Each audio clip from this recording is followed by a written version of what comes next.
Hey everyone, let's do a stream. Let's do a little stream. Got a couple of articles to read. I'm upset. I'll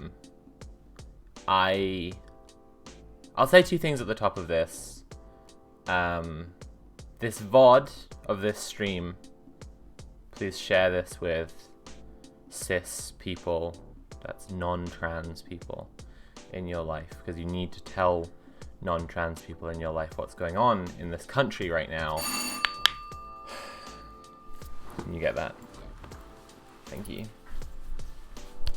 Got a grocery delivery coming. Because we're a tiny minority and we can't change anything. Just us. We actually need your help, unfortunately. We need for people to learn about this stuff and to do something. And the other thing off the top of my head, just top of the stream that I need to say here is I haven't done my makeup. I haven't shaved as close as I usually do for streams. I've got a little bit of stubble. My hair isn't as good as I'd like it to be. I'm looking how I'm feeling a little bit because I woke up this morning and I saw that the BBC has just published an article which is titled, in quotes, "We're being pressured into sex by some trans women." So I haven't prepared as much as I usually do before I stream because I'm feeling awful. I think I want to read this article just now, and then we'll chat about it a bit. And there's another thing I want to read, and then we'll chat some more. I think that's the best way to go. So, all right.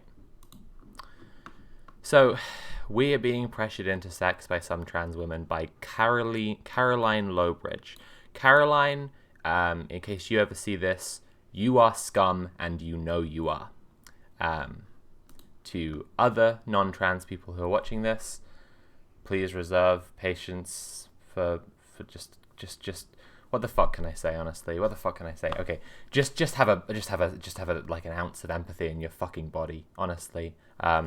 I'm gonna say some unkind things in this stream. I'm gonna get mad. I'm gonna say some toxic things. You've all heard how toxic the trans community is and how it's so mean to everyone. This article is calling people like me rapists. And if I say some unkind things and you're watching this and let's see, Hyperdogotron in chat or Caraxian Fortune in chat or Agender Gorgon in chat has sent you this VOD and they're a pal of yours or a family member and you're thinking, who's this person who they've sent me this stream and they're saying they're immediately using this hateful rhetoric. I want you to stop and think about what the rhetoric is that's being used against us in the first place that I'm actually reacting to here. This isn't just trans people bullying everyone. Actually, this is pretty rightful anger, and it's coming out of being incredibly fucking tired. Right. But we'll get into that more, hopefully. Is a lesbian transphobic if she does not want to have sex with trans women? Right. Let's just pause right after that one and say, I, Sophie, say no. Not by definition, not inherently, but I'm sure that you, the person watching this, are smart enough to understand that some of the people who are saying that as a lesbian they won't have sex with a trans woman, they're saying that because they don't believe that trans women are women. And you must understand that that's transphobic. Like, you must understand that. But no, not inherently. Not before any thought or discussion. Not just ever. I appreciate that having sex with someone, right, is something that you know, you do when you're interested in them, when you want to, and anything else is coercive and is, you know, abuse and not sex. Sex is enthusiastic and consensual and between, you know, adults. And I understand, and all trans people understand, that there's a process of like thought that you have to go through to understand that like the person you're going to have sex with might have different deal down there or whatever than but that's a way in the future discussion, right, compared to how relationships and sex actually work. If you're dating someone, right, you know they're trans. You do know they're trans. Look at me, okay? You know I'm trans, right? You got that one. You figured it out. I've already talked about how I haven't made myself up as much as I'd like today, but you know I'm trans, okay? If you were dating me, that would be because you were into my deal, and it's okay if you're not, right? Is a lesbian transphobic if she doesn't want to have sex with trans women? No, not inherently, and people don't at large think that. And this article, we'll get back to it, uses some screenshots from Twitter to insist that there is a serious position that some people really hold. Do you, honestly, the person watching this, do you think that things people say on Twitter are positions that people seriously hold? I hope not, because people say all sorts of shit on Twitter. People say all sorts of fucking nonsense on Twitter. Some lesbians say they are increasingly being pressured and coerced into accepting trans women as partners, then shunned and even threatened for speaking out. Several have spoken to the BBC along with trans women who are concerned about the issue too. Okay, I gotta pause again, and I'm just gonna assume that the person watching this, you are a cis, that's not trans, white, able-bodied man, and that you don't belong to any minority group whatsoever. And so, and still, you must know that there are people in the world who are from minority groups and sell out that minority group and throw them under the bus for money, right? Ben Shapiro constantly talks about Jews in name only and sells out progressive Jews as being fake Jews. Candace Owens, another American example, is massively against Black Lives Matter and pushes QAnon conspiracy theory gibberish, right? You must be familiar with this. I'm just commentating as I go along. I've already read this, but I just we spoke to some trans women too. Whoa! Oh my god, where did you find trans women who are willing to sell out the whole community? That's so unlikely. There are never people who sell out the whole community. Warning, story contains strong language. I've had someone saying they would rather kill me than Hitler, says 24-year-old Jenny. I assume that's on Twitter, not in a room with you. They said they would strangle me with a belt if they were in a room with me. Well, that's funny. On the next line, if they were in a room with you, because they're not in a room with you. It's on Twitter, right? It's on Twitter. If they were in a room with me and Hitler. That was so bizarrely violent just because I won't have sex with trans women. Is it just because you won't have sex with trans women? Is that all that happened in that conversation? Jenny is a lesbian woman. She says she is only sexually attracted to women who are biologically female and have vaginas. I don't know how, it would take some time to get into this one today, pals. Biologically female, hugely loaded term there. I right now have estrogen patches on, which are putting estrogen into my body. Your body is able to do incredible things. And hormones are just like instructions, basically. And your body takes those instructions and can do so many things to develop secondary sex characteristics, right? I have D-cup breasts because I've been taking estrogen for over a year, and your body responds to the female hormone by becoming biologically female, and yet transphobes who want to pretend that they're not transphobes to trick, and I mean this, to trick people like you into supporting an insidious, bigoted, reactionary cause. They want to trick people like you. They like to use terms like biologically female because they're relying on you having not thought about this for very long and not having had conversations with trans people about this. Basically, they're trying to play your ignorance. And ignorance, that's certainly a term that gets people riled up. People are ignorant on things. I don't know who the leader, the political leader is in Zimbabwe. I am ignorant on those things. And if people started talking to me about Zimbabwean politics, they could say all sorts of shit, and I'd just be nodding along, right? Unless I paused and I was like, hang on, I should probably go read about this, and maybe even if I can, talk to some Zimbabwean people before just hearing what you have to say about this. And otherwise, I would be ignorant. You would agree with that. You would understand that, right? So when I'm saying they're trying to play your ignorance to trick you, that's very much what they're trying to do here. And I'm a trans person, so congrats on taking the step to listen to a trans person about trans people. That's cool. I'm sorry that I'm not saying as much as I'm usually higher energy than this on streams, but I'm just really tired.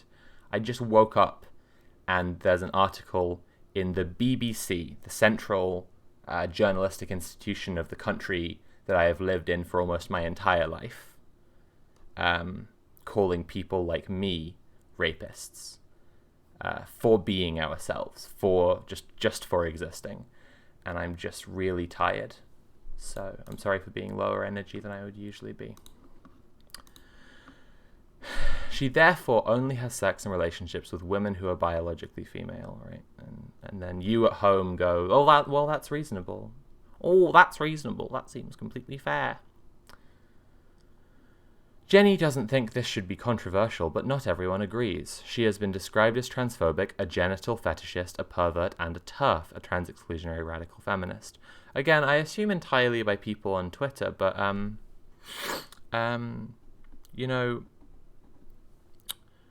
there are people who, like in the street, will say all these things to trans women for existing, right? Pervert, right?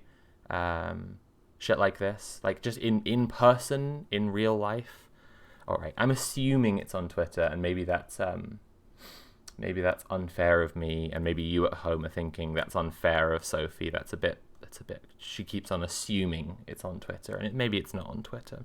Maybe she has had someone say this stuff to her in person. But the thing is, and I'm so tired. I'm just trying to keep a thought together, but I'm so tired because this feels like violence is being done to my physical body, because that's how emotionally draining this is. It feels like something is just sapping away my actual living force, and that sucks. That's really bad. There is a hate group in this country called the LGBT Alliance, who have been granted legal status as a charity by the Charities Commission because the Women and Equalities Minister, Liz Truss, is a transphobe and hates trans people. And several MPs, both in the ruling party, the Conservatives, and in the opposition party and other third parties, are also transphobes who hate trans people and want to use divisive language like this female, biologically female, that thing, or talking about trans people in sports, for example. And that's another example. If you watching at home don't know about this topic, right? How much have you looked into, you honestly looked into how hormones affect the body and change someone biologically, and how and what they would be what they would be like in an athletic contest. I know a lot of trans people as a trans person. I have a friend, for example, who does boxing. She makes a good point that, people think that she'll have an advantage in women's boxing because she has denser bones. That's something that, your hormones don't change or don't change very quickly. Denser bones, therefore, she hit harder. But boxing is sorted by weight class. So that's an example of where actually her denser bones means that less of her weight in her weight class is going to be muscle. And so she's actually fighting cisgendered women,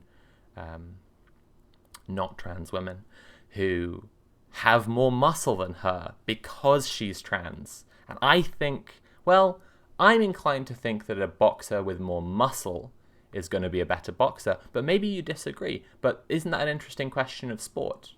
Isn't that an interesting question, right? Isn't that why we have sports? Doesn't Tom Daley, the diver, has like weird lungs or something, weird muscles? He has some kind of, his body does something biologically different with the lactic acids. Maybe you know more about this. I don't really know about sports, and I'm not really super invested in sports, but isn't that the exact stuff that's interesting about sports? Eclipse, the fastest racehorse ever, who held the most records of any horse, when he died, and they did an autopsy, they found out that his heart was 1.5 times the size that horses' hearts usually are. Right, that's a biological advantage. Isn't questions of biology and how they interplay and what results they come out with actually what sports are kind of about? Like seeing what someone's strengths and weaknesses are, and how they play into them, and how they utilize them, and that's what makes them a good athlete. And if there are differences between women who are trans and women who aren't trans, right, and that creates a different set of strengths. Isn't that interesting? I think that's interesting. But anyway, they like to use topics like sports, biologically female bathrooms, and all this stuff.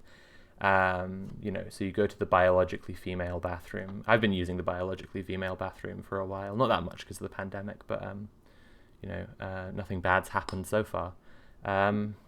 Except I had to read an article about Keir Starmer while I was in the bathroom one time. That was pretty bad. I was checking Twitter and I saw an article about Keir Starmer. Imagine. Anyway, people in positions of power are using these things to obfuscate and confuse and, again, play to your ignorance and trick you into joining in with their hate movement. The LGBT Alliance I mentioned before, given charity status by the Charities Commission, they just had a conference recently. They invited several MPs, again, both from both sides of the aisle, as it were, to speak there. And they did speak there because they are transphobes, and this is a transphobic hate movement and a hate group. And when I say that, I mean it entirely sincerely, because people speaking there were saying, I'm hearing this phrase trans people as if there is such a thing. They were saying trans people don't exist. And then there were others saying any trans people left alone to just live their lives is a failure, right? And if that isn't explicitly genocidal rhetoric, I don't know. I don't actually know what is, because they're saying explicitly, as clearly as I think they can, that if any trans people exist, then they consider that they've failed at their mission. That's a hate group, and actually a trans woman went to attend the conference, and you'd think that a conference that's for lesbian, gays, bisexual, and by the way, most trans people also are lesbian, gay, or bisexual. You'd think that they would be open to trans people. She got verbally abused and yelled at and called a paedophile by members attending there. So that's something that the Charities Commission has deemed given charity status. So I'm saying all of this not just to try to give some understanding to the general context here, but just kind of specifically, because this is stuff that's been going on really recently. I'm trying to give understanding to you, the person watching this, why I'm so tired right now. Because that's been going on the last week, and I woke up this morning and there's this article about trans women are pressuring cis lesbians into sex, and I'm just tired, right? I'm just really tired. Actually, and this rhetoric is not new. This is something we've heard before, and I'm just really tired. I just want to live my life, and I am just bombarded constantly by the media saying in one form or another that people like me are rapists, perverts, creeps who can't exist in society. And I'm just really tired, actually. And the people who they've interviewed for this article are part of that hate movement I'm talking about. They're part of that hate movement, and they're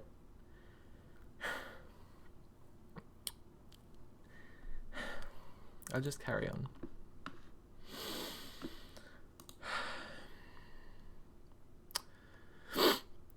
Jenny doesn't think this should be controversial when everyone agrees. Right.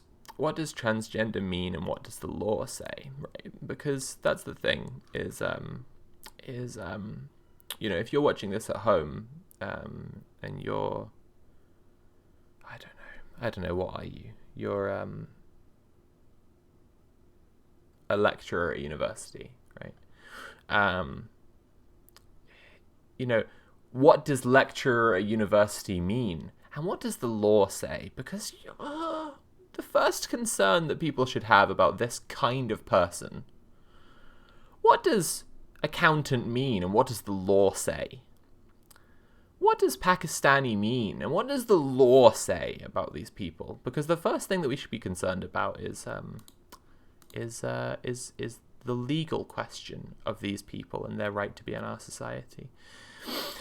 There's a common argument that they try and use that goes, what if you met a woman in a bar and she's really beautiful and you got on really well and you went home and you discovered that she has a penis? Would you just not be interested, says Jenny, who lives in London and works in fashion?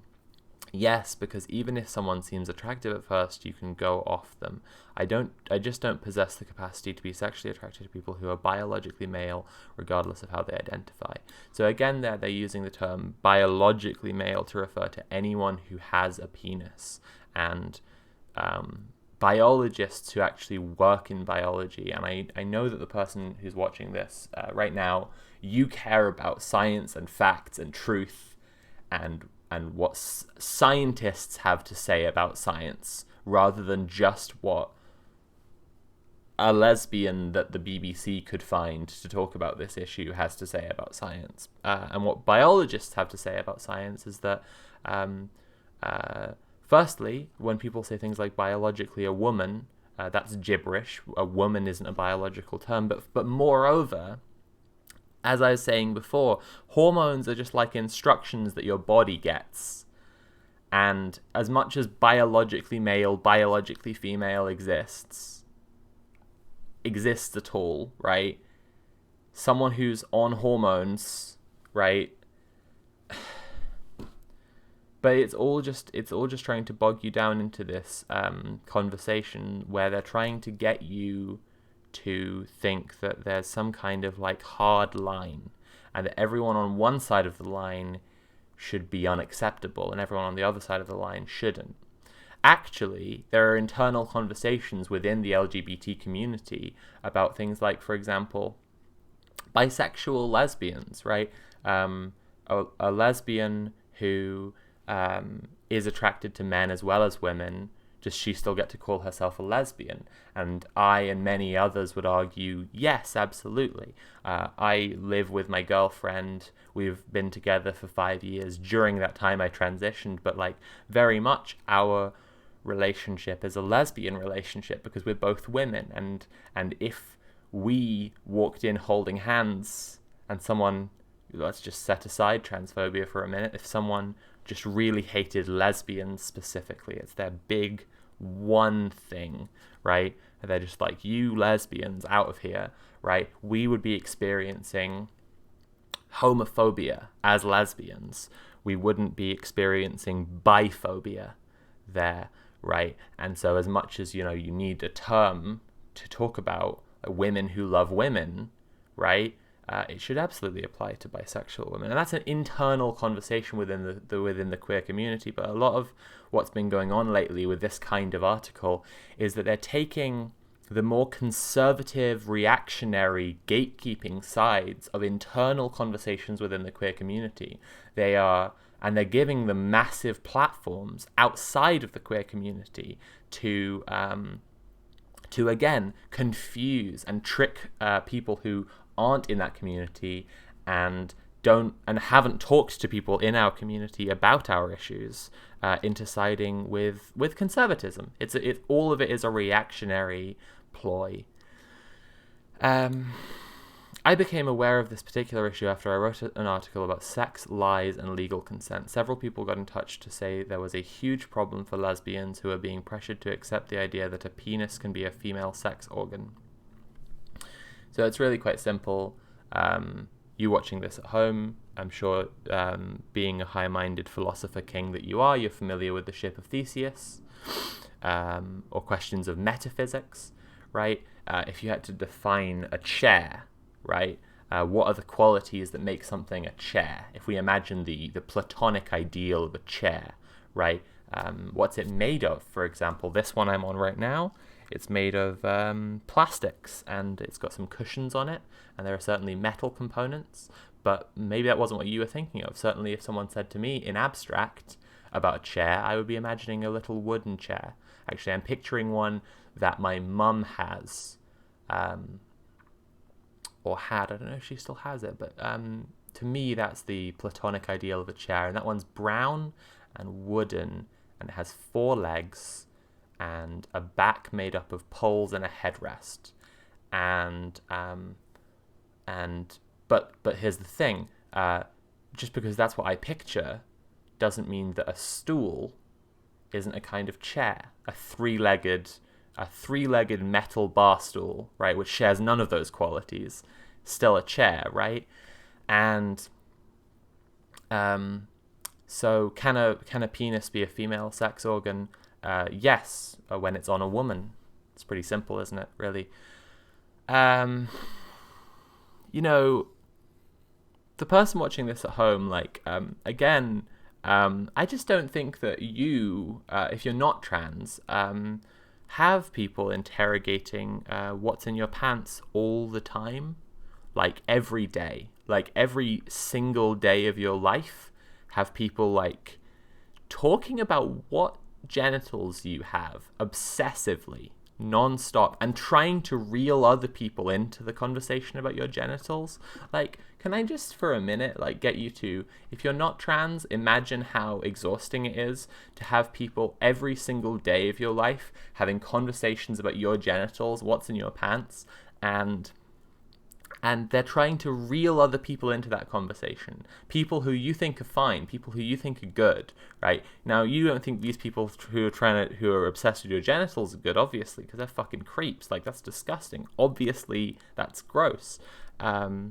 But they're trying to reel in people who are just your brother, the guy at the post office, just the bus conductor, I don't fucking know, just randos, just random people who you have no personal issue with whatsoever, and they're trying to reel them into this discussion, and you can't even get to say your side of it, because I have nearly 100,000 subscribers on YouTube, and even that is absolutely fucking minuscule compared to the BBC, which is a state-funded institution, right?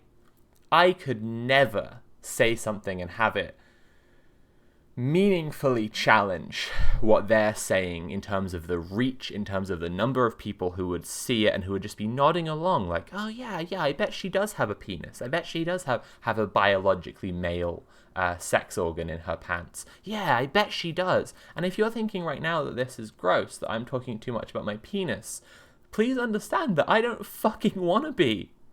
I actually don't want to be.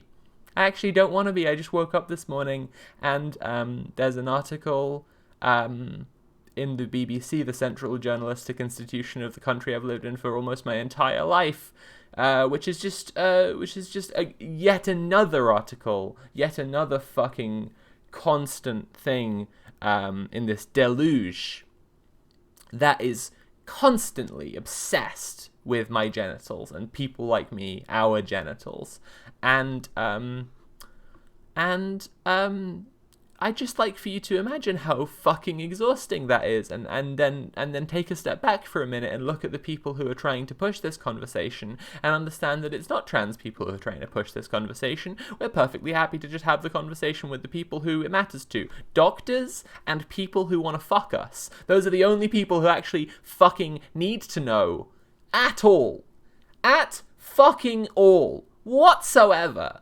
Right? And that's the only people that we want to fucking know about it. And the rest has to do with violence from outside of our community. Fucking absolutely genocidal, obsessive creep shit from outside of our community that we're just trying to defend ourselves against. And then every step that we take to defend ourselves against it, they turn it into the transgenders are being toxic. The transgenders are bullying famous millionaire author J.K. Rowling. They're bullying elected MP Rosie Duffield. All this fucking gibberish non-fucking stop. And if I were to start talking about J.K. Rowling's genitals, or Rosie Duffield's genitals, or Liz Truss's genitals, you would understand how wrong that would be, right? How creepy that would be, how out of place that would be in a conversation that's supposedly about politics and queer identity. I just suddenly start fucking obsessing over someone's genitals. If I start talking about Graham Linehan's genitals or Boris Johnson's genitals, right, would you not understand that was fucking creepy and was not a fucking thing that had anything the fuck to do with any conversation except that I'm trying to get people to stop in the street and point and laugh at those people because the conversation is being made nationally about their genitals all the fucking time, right? And then if that person was fucking tired, if I was having that conversation, and I was having that conversation about Rosie Duffield, J.K. Rowling, Liz Truss, Boris Johnson, Graham Linehan, right? And I was having that conversation non-fucking stop about their genitals, and they were just tired, and they said some unkind things. Would you forgive them? Would you forgive me if I say some unkind things? If those answers are different, why?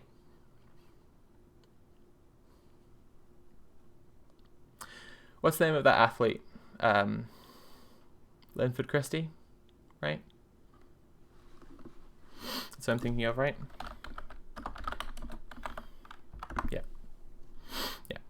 Linford Christie, right, was a Jamaican-born British sprinter. And because he was black, I'm thinking of a thing that happened previously. He's still alive. I'm sorry, Linford. I didn't mean to talk like you were a goner already. Linford's a black man, and when Linford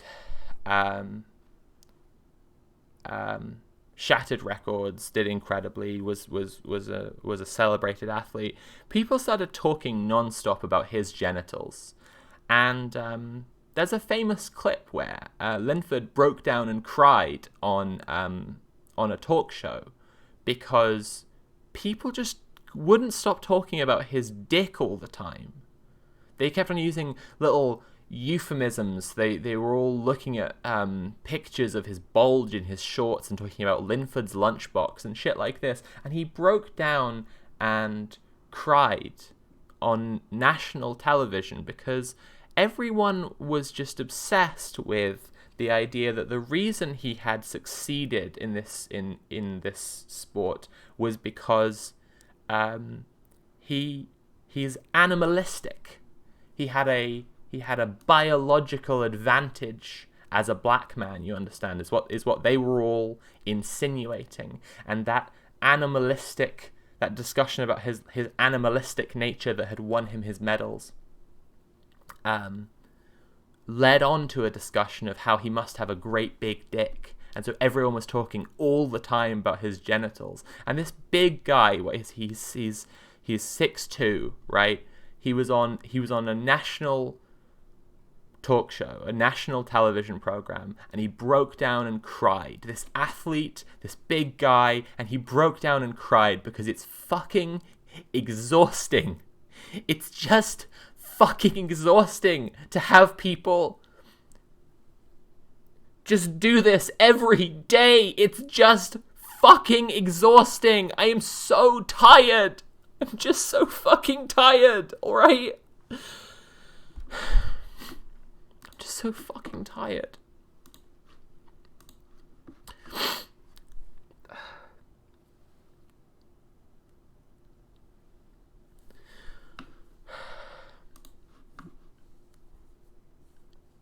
I knew this would be a hugely divisive subject, but I wanted to find out how widespread the issue was. Oh, that's right, Caroline. You're so brave for writing about this. Congratulations, Caroline. You're so fucking brave for writing about a divisive subject.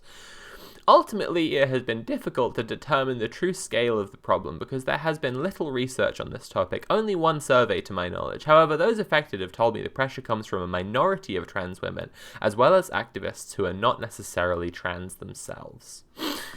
The irony of this statement is too much to bear, and I feel as if my mind is being rent asunder. All the MPs who were invited to speak at the Lesbian Gay Bisexual Alliance conference about the transgender issue are straight. They were all straight women. They invited a bunch of straight women, heterosexual women, to come and speak about lesbian, gay, bisexual concerns about transgenders. Activists who are not necessarily trans themselves. What the fuck is this? Publicly, straight people, Graham Linehan, Liz Truss, Rosie Duffield, J.K. Rowling's unhinged sicko partner Baroness Nicholson, who goes around on Twitter calling trans teenagers pedophiles because she's fucking sick. These people, heterosexuals, are going around claiming that they have these concerns for lesbians. They're concerned for lesbians. And then in the article that the BBC publishes, we're going to talk about activists who aren't actually trans themselves pushing trans activism. Right. Okay. I feel like I'm going insane. Okay.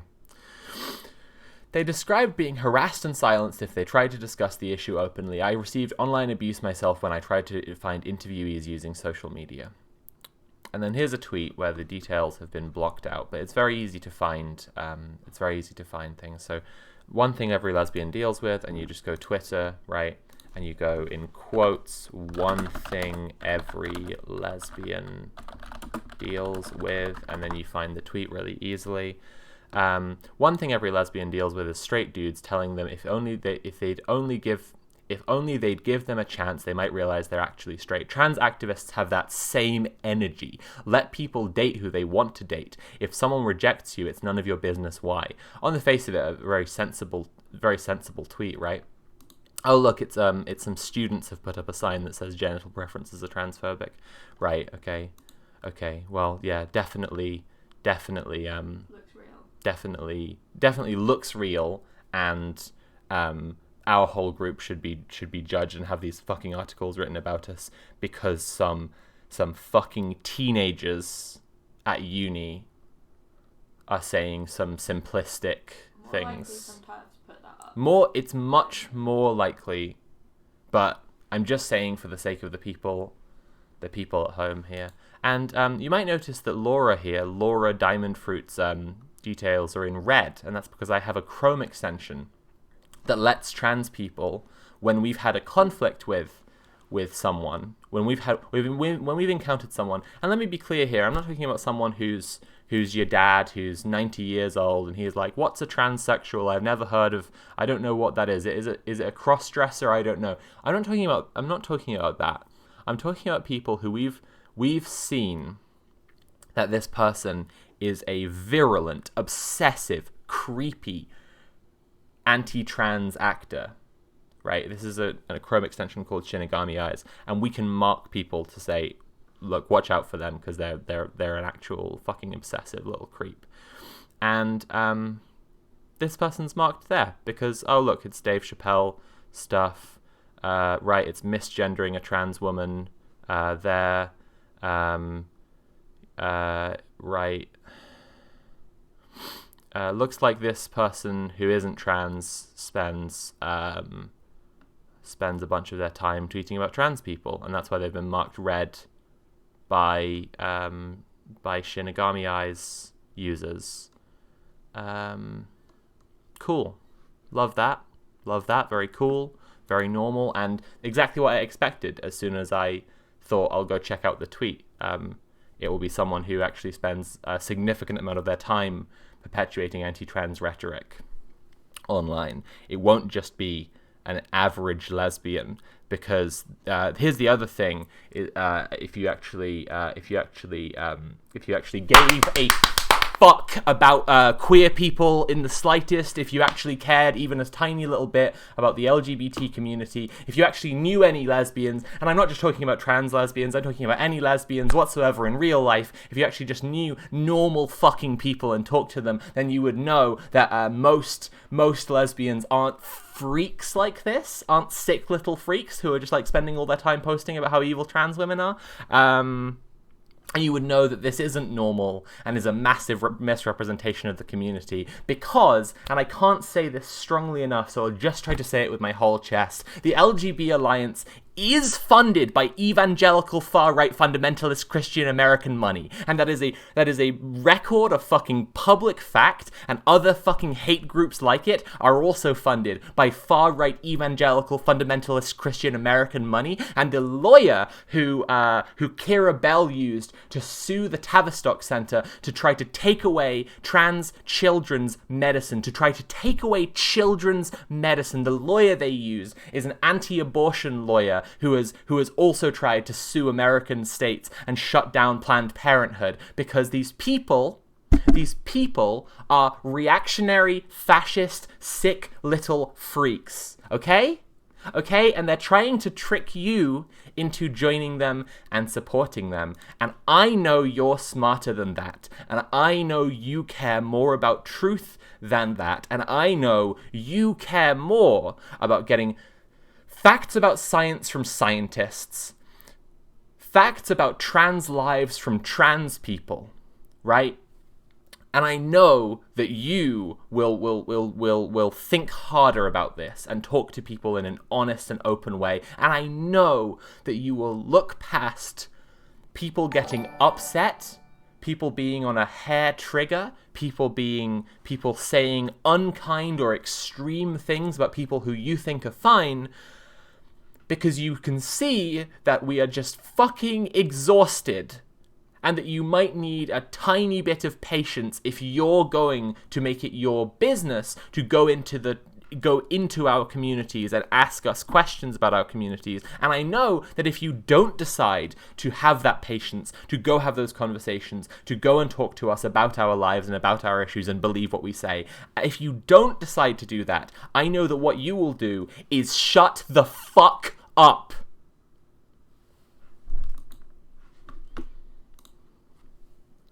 And just promote trans people being in charge of our own fucking issues and our own lives, and you will just listen to us when we make fucking campaigns to say things. Like when we say that right now the NHS is treating trans people in a fashion that is tantamount to medical segregation, because cis people can get the same drugs that trans people can get, only trans people have to wait over 5 years, if they ever get it whatsoever, and they have to have referral from a psychologist. They have to get their, if they want to change their legal documents, they have to get their GP to write a letter to the fucking Home Office.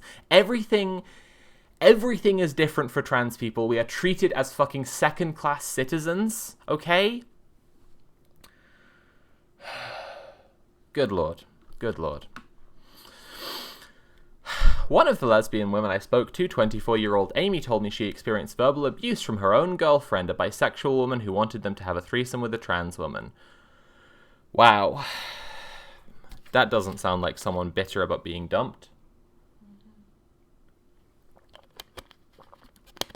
When Amy explained her reasons for not wanting to, her girlfriend became angry. The first thing she called me was transphobic. She immediately jumped to make me feel guilty about not wanting to sleep with someone. If Amy's girlfriend was trying in that argument to get her to want to sleep with that trans woman, which I am doubtful of, if that was her goal in that argument, that's the misstep of a person. It's not representative of our group. It's not representative of us. And furthermore, that's a cis lesbian talking, right? That person making that argument. It's not even... Good lord. Fine. The more important thing here is the conversation would obviously not go like that. It wouldn't be like, I'm gonna debate you and then you'll have sex with this person. That's fucking absurd. It's obviously that Amy said, I won't have sex with that person. I don't believe they're a woman and I'm a lesbian and I only have sex with women. And Amy's girlfriend said, that's transphobic. And Amy is like, I'm not a bigot, I just don't want to have sex with people who aren't women. And you see there that the position that Amy's taking is that trans women aren't women, you see? I'm so fucking exhausted. She said the trans woman in question had not undergone genital surgery, so still had a penis. Hey, viewer at home, what's in your pants? What's in your pants? I know you got a butthole in there that you shit out of. Maybe sometimes things go in. Who knows? We all got one of those. What's the other one? Go on, tell me. Go on. Say it out loud to the screen. Yell it to the neighbors. Go around, knock on your neighbors' doors and say, hey, I have a... Because we're in fucking kindergarten. And people's genitals are everyone's business.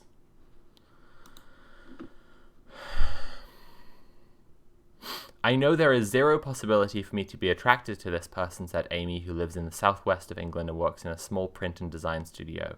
I can hear their male vocal cords. I can see their male jawline. I know under their clothes there is male genitalia. These are physical realities that as a woman who likes women, you just can't ignore.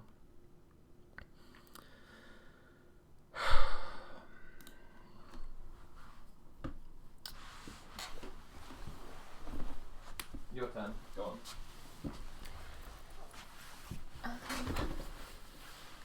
Yeah, that's pretty fucking disgusting.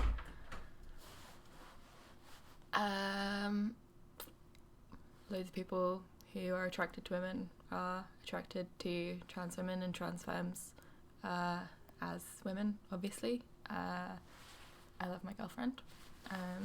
Find her very attractive. As a woman, obviously, women come in all shapes and sizes.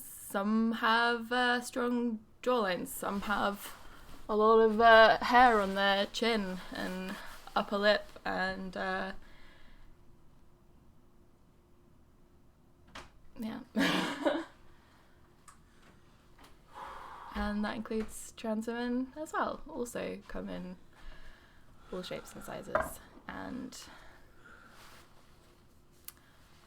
people can be attracted to whoever they find attractive, and that's not an excuse for violently ridiculing their appearance to the national public.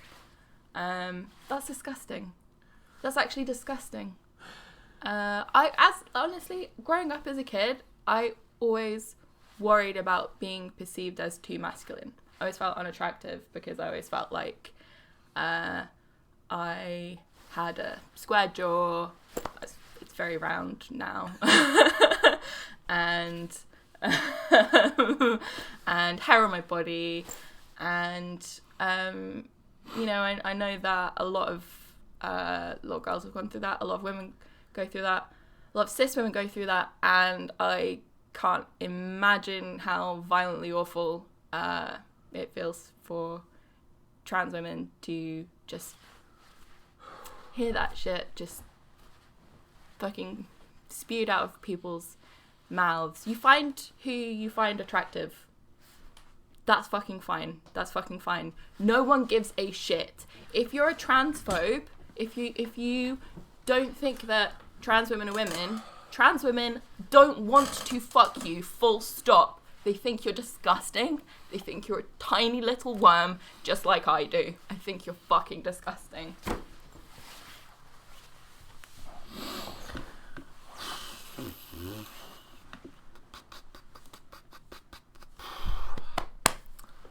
So, this is published in the BBC, the central journalistic institution of the country that I've lived in for almost my entire life. You know, a funny thing I've been thinking about recently is how people make jokes.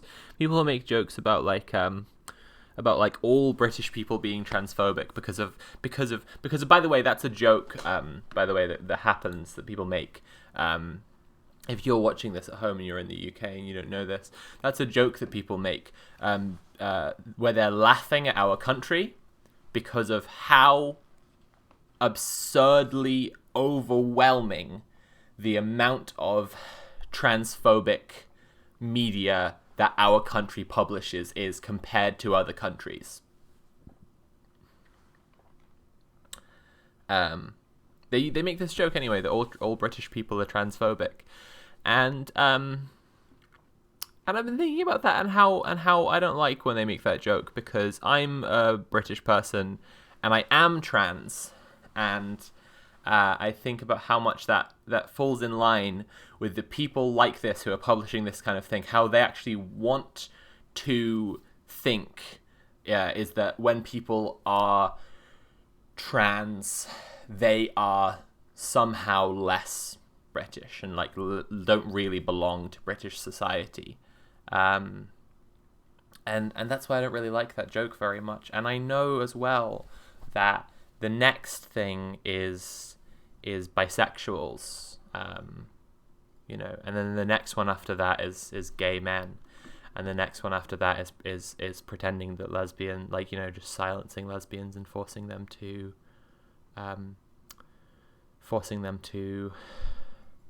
hide their relationships. And, you know, these are all the things that happened in the 30s and 40s, when this kind of person got their way in Europe. Trans people were violently exterminated as mentally ill degenerates. The term is degenerate, is what I'm trying to get at. The term that people are using when they're talking about like a race, like the British, and then people who are moving away from that noble race and therefore lessening it. The term is degenerate.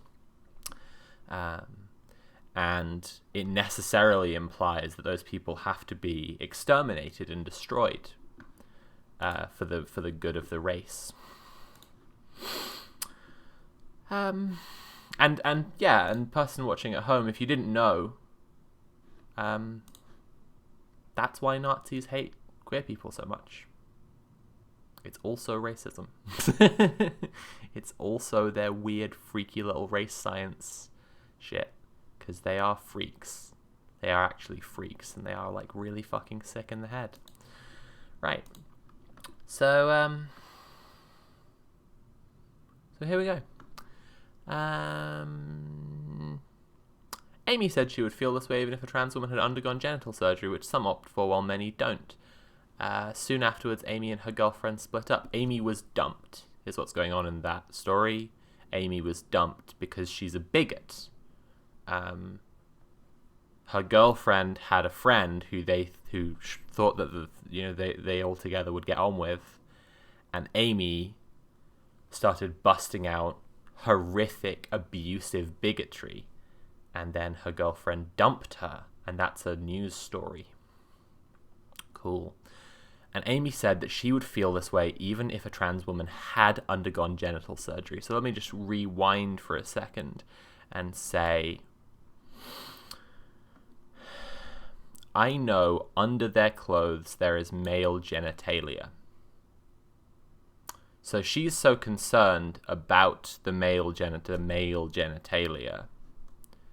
But she said that she would feel this way even if a trans woman had undergone genital surgery. So it kind of seems like she just hates trans women. It's cool. It's cool. It's cool. I remember she was extremely shocked and angry and claimed my views were extremist propaganda and inciting violence towards the trans community, as well as comparing me to far-right groups, she said.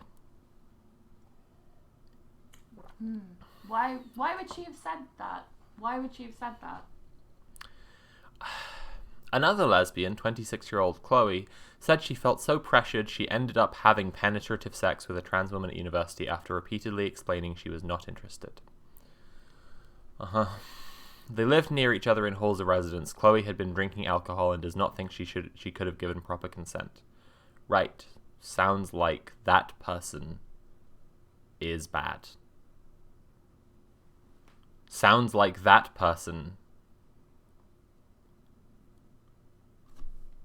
had sex with someone who couldn't give proper consent. That person, that individual, is a problem, is a predator, right?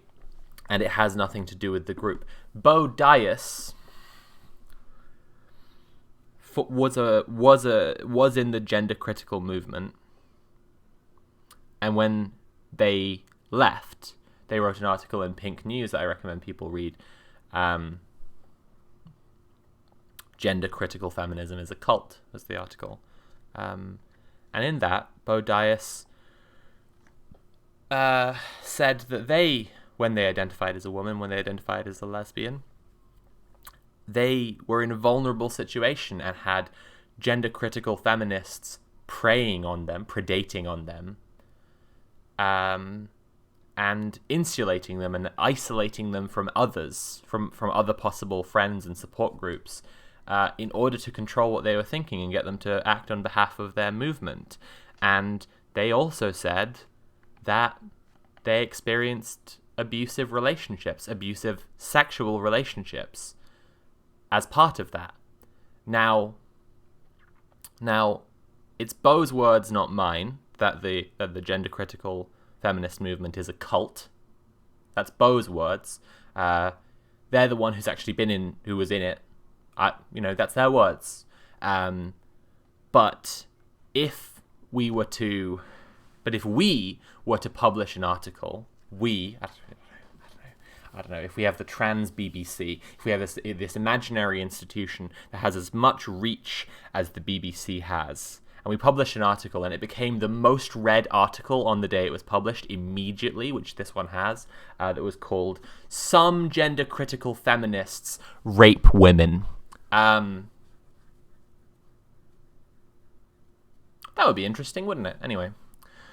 I felt very bad for hating every moment because the idea is we are attracted to gender rather than sex, and I did not feel that, and I felt bad for feeling like that, she said. Ashamed and embarrassed, she decided not to tell anyone. The language at the time was very much trans women are women, they are always women, lesbians should date them. And I was like, that's the reason I rejected this person. Does that make me feel bad? Am I not going to be allowed in the LGBT community anymore? Am I going to face repercussions for that instead? So I didn't actually tell anyone. Just have to say as well. You'll have to come say it to the microphone. No, you have to get glaringly hasn't stated any kind of pressure from the person that she slept with, actually. She hasn't explained any kind of pressuring from that person. She's described an internal pressure to sleep with someone because she thinks that in order to be a lesbian, you have to sleep with every single person who's a woman. No. Maybe. No one actually thinks that. Or maybe that person was pressuring them, in which case that person... Potentially, but I have to assume in an article that's all about how some trans women are pressuring lesbians into sex, that would have been stated explicitly, that person actually pressured her into sex. What it sounds to me like is the exact same thing that straight men say when they've had sex with trans women and they're embarrassed and... because they are bigots. Yeah. And it's actually their fucking problem. You don't have to have sex with anyone that you don't find attractive or you don't want to for any fucking reason. Obviously, End of conversation. Fucking end of conversation.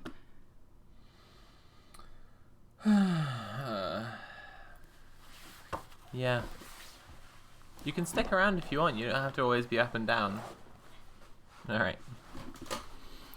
Hearing about experiences like these led one lesbian activist to begin researching the topic. Angela C. Wilde is co-founder of the Get the L Out, whose members believe the rights of lesbians are being ignored by much of the current LGBT movement. She and her fellow activists have demonstrated at Pride marches in the UK, where they have faced opposition. Pride in London accused the group of bigotry, ignorance, and hate. And you watching this at home, if you're a straight, if you're a heterosexual, cisgendered person, you're believing what? I don't know.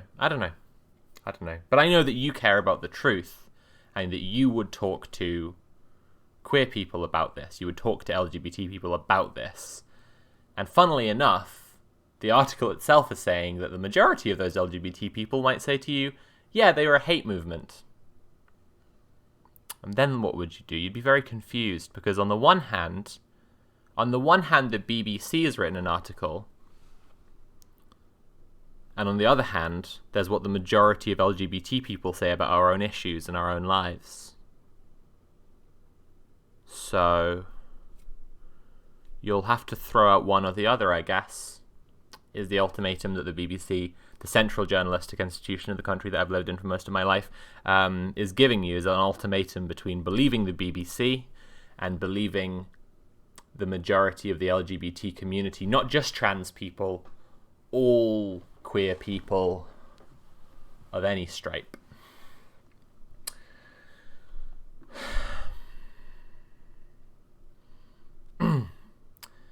She and her fellow activists, right, I read that bit already. Lesbians are still extremely scared to speak because they think they won't be believed because the trans ideology is so silencing everywhere. I've had a family member say to me, in explaining why they shouldn't talk about another family member who is trans, why they should be allowed to not gender them correctly, has said to me that trans ideology is stomping over everything,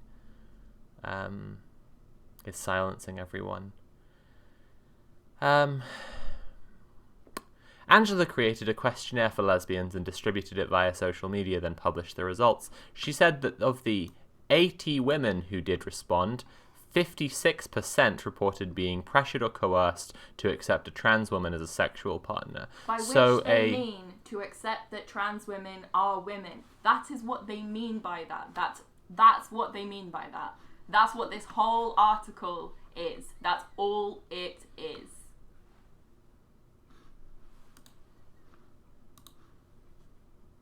Yep. So they asked a hate campaigner. A hate campaigner published a questionnaire, did a poll, and 80 women, who we have no idea how she picked those people out. Maybe they're just her Twitter followers. Maybe it was a Twitter poll. Who knows? 56% of 80 women.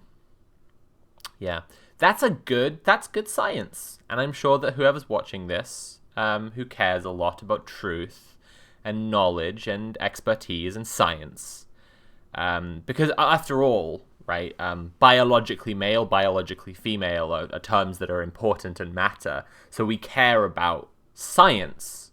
So we care about things like, for example, sample sizes in data, and so 80 women, we recognize that that's a joke of a sample size. That's a joke, and we have no idea of the methodology. As I say, it literally says created a questionnaire for lesbians and distributed it via social media. So she did just send it to her followers, while acknowledging. Literally a Twitter poll. While acknowledging the sample may not be representative of the wider lesbian community,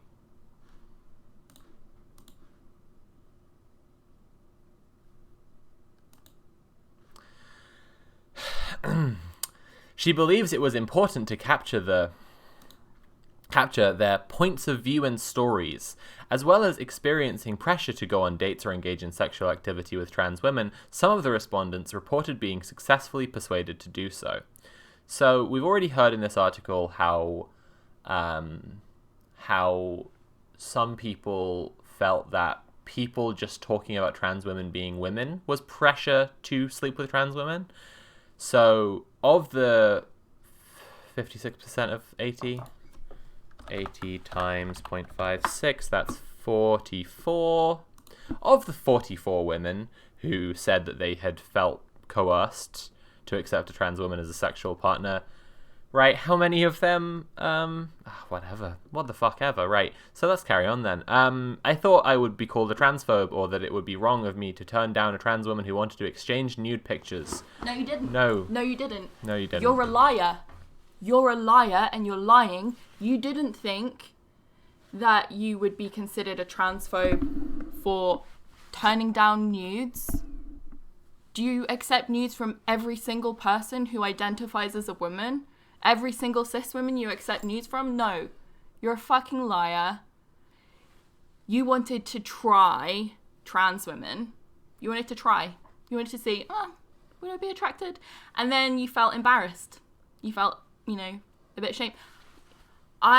You're the equivalent of a fucking by someone who puts fucking heteroflexible, bi-curious in their bio, and they go on a date with a lesbian and they try something and they feel a bit gross about it afterwards, and then you're turning around to a fucking national newspaper and saying that you were being institution of pressured the country that we live in, yeah. Because you don't have fucking respect for trans women as human fucking beings, and you're objectifying them, and because you weren't satisfied with your sexual experience because for some reason you decided to engage with people that you're not actually attracted to, you decided to blame them and shame them and fucking violently attack and harass them in the national media. You're fucking disgusting and you're a fucking liar.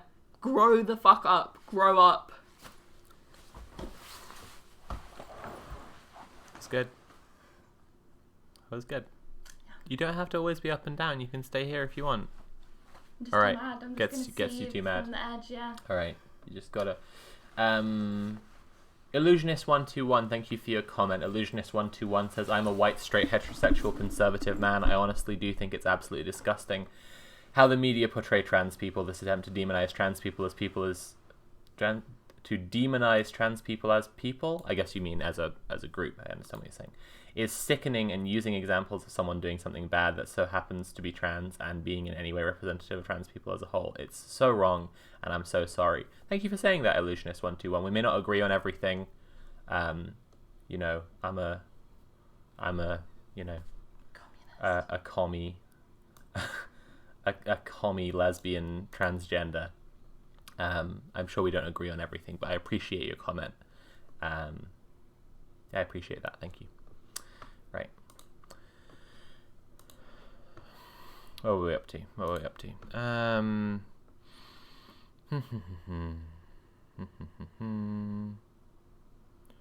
Transphobic exchange nude pictures, one wrote. Young women feel pressured to sleep with trans women to prove I'm not a TERF. Grow up. Grow up. Grow up. Grow a spine. Grow the fuck up. One woman reported being targeted in an online group. I was told that homosexuality doesn't exist, and I owed it to my trans sisters to unlearn my genital confusion so I can enjoy letting them penetrate me, she wrote. Yes, you're lying. You're a liar. You're a weird, freaky little liar, and you've translated trans women are women into whatever the fuck that is. I was told that homosexuality doesn't exist. This is another point of which like, when I'm trying to talk about this stuff, I'm really concerned that because I've tried to talk to those people, right? Again, the people who are the ones who are in the first place having this conversation where they're going around and just going, what's in their pants, what's in their pants, what's in their pants, what's their genitals? She has a dick, doesn't she? She has a dick. I know she has a dick, right? Therefore, she's a man. This obsessive creep shit, right? I've tried to talk to those people, and they are freakish. Like they you can't talk to them. It's playground bullying tactics where they're just twisting everything you're saying into this myopic, cultish nonsense to back up what they already want to believe. They're not interested in a conversation. They are a hate movement. And so then when I was told homosexuality doesn't exist, I'm thinking, I'm thinking, what the fuck? I'm thinking, no, you weren't. Nat's already weighing in there with probably the correct take. That didn't happen. You weren't told that because you're a group of liars. You lie, and that is your thing. That's the thing you do, is lie all the time. One compared going on dates with trans women to so-called conversion therapy, the controversial practice of trying to change someone's sexual orientation. Controversial. It's a Ask controversial yourself, practice. as like a normal person, does that make any sense? Does that make any sense? Why would you be trying to date someone that you're trying to change into a different person? It doesn't really make any sense. People want to date people who are actually attracted to them, not freaky little bigots like this.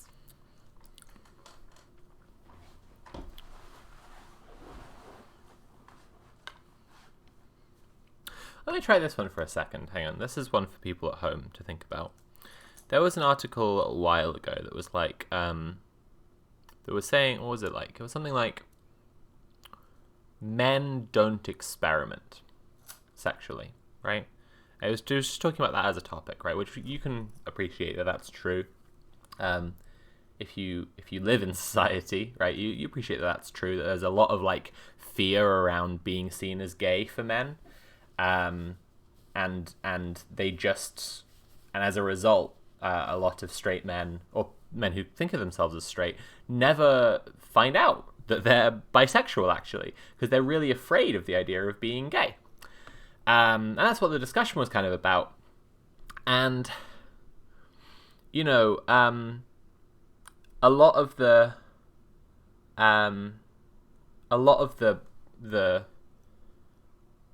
point there was like that, experimenting is a consensual thing where you just try something, and if it's not for you, it's not for you. And in that regard, it's really no different to having a first date with someone, or a first time that you kiss them, or a first time that you sleep with them. People, dating is messy, and a whole huge part of the reason that there has been a massive reactionary conservative backlash to feminists talking about consent and enthusiastic consent is because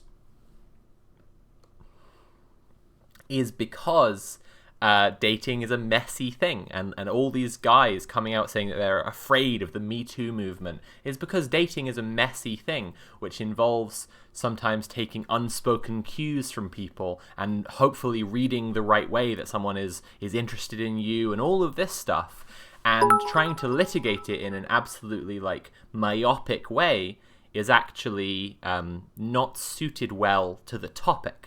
If you catch my meaning, right? And so if we talk for a second again about men experimenting, right?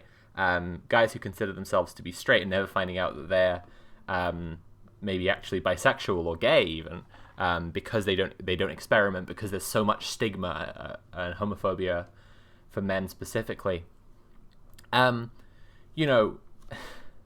That's because there is that stigma and that hyper-focus, that reactionary, bigoted hyper-focus on it, that makes people afraid to go and try something, where the way that someone could find out they're gay or bisexual would be by a dude who would just go and have a little date with another dude, and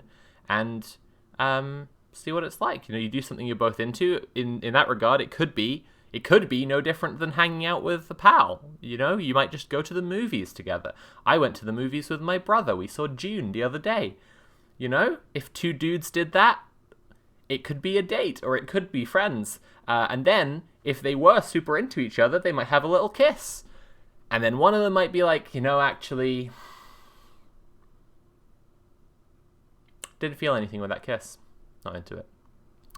And that would be fine, and that wouldn't make the other guy a rapist, coercive, anything like this. And likewise, if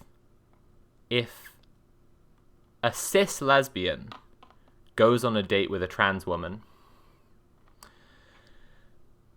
and has a little kiss, and then it's like, yeah, not into it. Just not into it, really. That wouldn't make the trans woman a rapist. And similarly, if that cis lesbian went, and this, I hope this isn't too opaque to you, the viewer at home, or to a conservative friend in chat, if that cis lesbian, there are different types and styles of presentation and attitudes and kind of personalities fall into different sort of groups within the queer community, right? And I'm sure you're familiar with the idea of butch and femme, right? Actually, in the article there just then, we had a bit of right. These women in the hate group, they're all butch lesbians, right? They kind of have this traditionally a little bit more of a masculine aesthetic going on. And then, I, by contrast, I wear a lot of dresses. I'm growing my hair longer. I'm more femme, right? A lesbian might go on a date with... a femme lesbian might go on a date with a butch lesbian and be like, yeah, this is fun. I like her jokes. She's funny. She talks about her family, and I think that's kind of sweet because I like when people are invested in their family and care about that. And they try holding hands.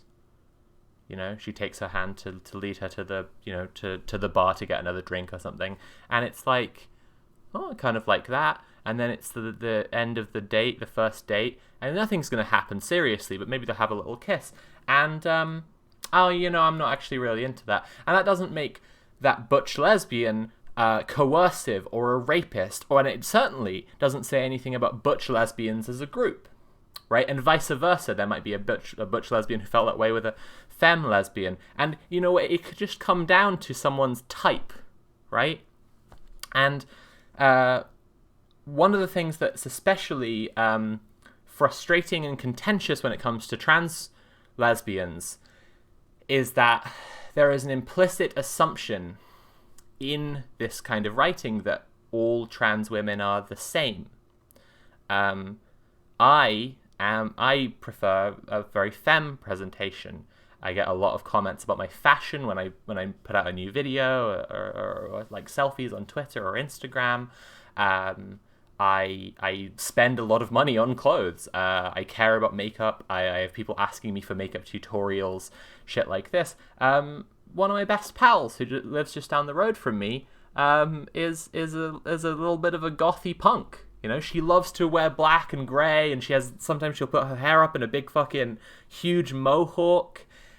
She loves big stumpy boots. I've got another friend who is like incredibly butch and loves to wear loves to wear men's clothes, but she knows she's a woman, right? And trans women, just like non-trans women, are a hugely varied group, and we're individual people with our own personalities. And I would suggest that if someone went on a date with someone and then felt afterwards that they weren't really into it, that it had a lot more to do with any of those factors than to do with the presence or absence of a penis. But the presence or absence of a penis is also something that's different across trans women, because some trans women have penises and some have vaginas. And again, if you're finding this discussion of genitals upsetting, consider that every single day I wake up and there are multiple new articles from the central journalistic institutions, the Times, the Telegraph, the Daily Mail, the Sun, the Guardian, the Mirror, the BBC, Sky News, constantly, all the time, about my genitals. So if you find this discussion distasteful, I would ask you again for just like an ounce of empathy. Anyway, let's carry on with this article then, shall we?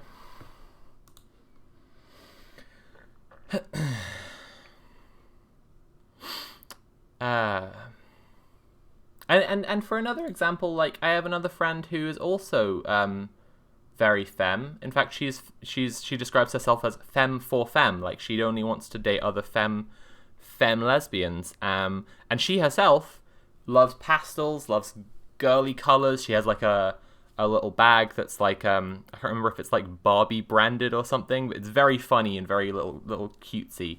But she kind of wears a lot of like athleisure stuff, a lot of like tracksuits and stuff, but she finds it in like pastel colors because she loves this kind of like pastel aesthetic.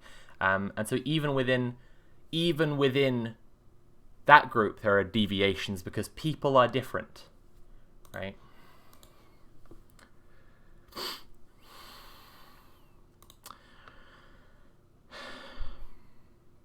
I knew I wasn't attracted to them, but internalized the idea that it was because of my trans misogyny, and that that if I dated them for long enough, I could start to be attracted to them. It was DIY conversion therapy, she wrote. I'm going to talk to the straight people in the audience specifically here. I'm sure many of you have experiences of like, well, I'm not really into this guy, but dating is hard, and, maybe I'll just give it a try, and, like, maybe I'll, get used to him and eventually be attracted to this person, and, that's not great. That's a bit of a drag. There are parts of the world where arranged marriage is the norm in society still, and, like, people make marriages work despite having never met before the wedding day for their whole lives. Yeah, and that's a drag. That sucks, and you might realize afterwards that you shouldn't have bothered. You shouldn't have wasted your time trying to make something happen with someone that you weren't into, and that's normal. And it's not conversion therapy. It's not actually people of any gender or sexuality sometimes stick with something a bit too long to try and like be like, oh, maybe you're not really feeling it, but you're trying anyway. That just doesn't sound like a problem with trans women to me. That sounds like that's not about trans women. That's just about you trying to date someone that you're not actually attracted to, which is your problem. And it sounds to me quite like a group who behave in ways that, and this isn't my words, this is Bo Dias's words, quite like a cult might have swooped in and seized on your feelings of discomfort and you're wanting to explain what happened. Yeah. And they give you a prepackaged explanation that actually it's the insidious agenda pushed by the evil trans people who are trying to coerce lesbians into sex. Actually, you weren't even a willing participant in any of your failed relationships. You were barely even there. This was done to you. The fact that you dated someone that you weren't attracted to, or, more likely someone that it just didn't work out with, and then you look for a reason afterwards. Like, grow up. Grow the fuck up. Grow up. All right. Another reported a trans woman physically forcing her to have sex after they went on a date. Again, I cannot account for the actions of individuals, and it has nothing to do with the group. They threatened to out me as a... So this is interesting here. So what's going on there is... for those who aren't familiar with good writing etiquette, what you do here when you're quoting someone, but they've used different words than the ones that you think that it should be used. What you do is... So give me an incorrect quote about Obama. Oblama? Right. So Nat says... Obama sat on a chair. Right, so Nat says Barack Obama sat down on a chair when he was planning 9/11, and I'm quoting that. I say Barack brackets Obama because I want my audience to understand who I'm talking about. I don't want my audience to say, wait, what? Hang on, Obama? Is there another Barack who I didn't hear of before, and he's called Obama, and that's really similar to Obama, and that's really confusing. And I'll just kind of paper over Nat's mistake, and I'll say, oh, Obama, Barack Obama sat on a chair while he was planning 9/11, right? And I'll say that, and that's the way that you use that. If you're not familiar, just a little quick lesson in writing there. So they threatened to out me as a TERF and risk my job if I refused to sleep with them, she wrote. I was too young to argue and had been brainwashed by queer theory, so they were a woman, even if every fibre of my being was screaming throughout, so I agreed to go home with them. They used physical force when I changed my mind upon seeing their penis and raped me. So that sounds like an awful ordeal, and I am not questioning the account of the facts themselves. However, what this woman clearly said in the quote was, he threatened to out me as a TERF if I refused to sleep with him. And what the writer of this article has done is change it not to she, but to they. Because the writer of this article has sought out people who hate trans people as her sources, and then herself is actually a bigot who hates trans people, and I hope that's clear by now. And I'm not questioning in any sense the account of that awful thing happening, but it is important to highlight what's going on in the journalism itself, which might explain why the article then goes on to say that the report was described as transphobic by people. While welcomed by some people in the LGBT community, Angela's report was described as transphobic by others. People said... Now, that there, right, I'm not saying there's anything insidious there, to be clear, about people said. There, okay, people said is just like...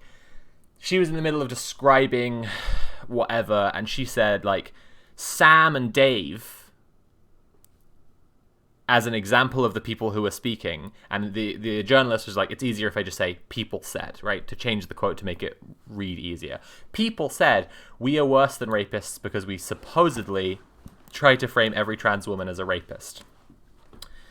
I also just need to, just can't let that go again, that she said, I had been brainwashed by queer theory to believe that they were a woman, even if she didn't really feel it, even if she didn't really feel that was true. And no one has ever had sex with someone purely because they've been convinced that they're a woman. You don't sleep with every woman in existence. You don't sleep with... I do, actually. I'm a mega trans thing, so...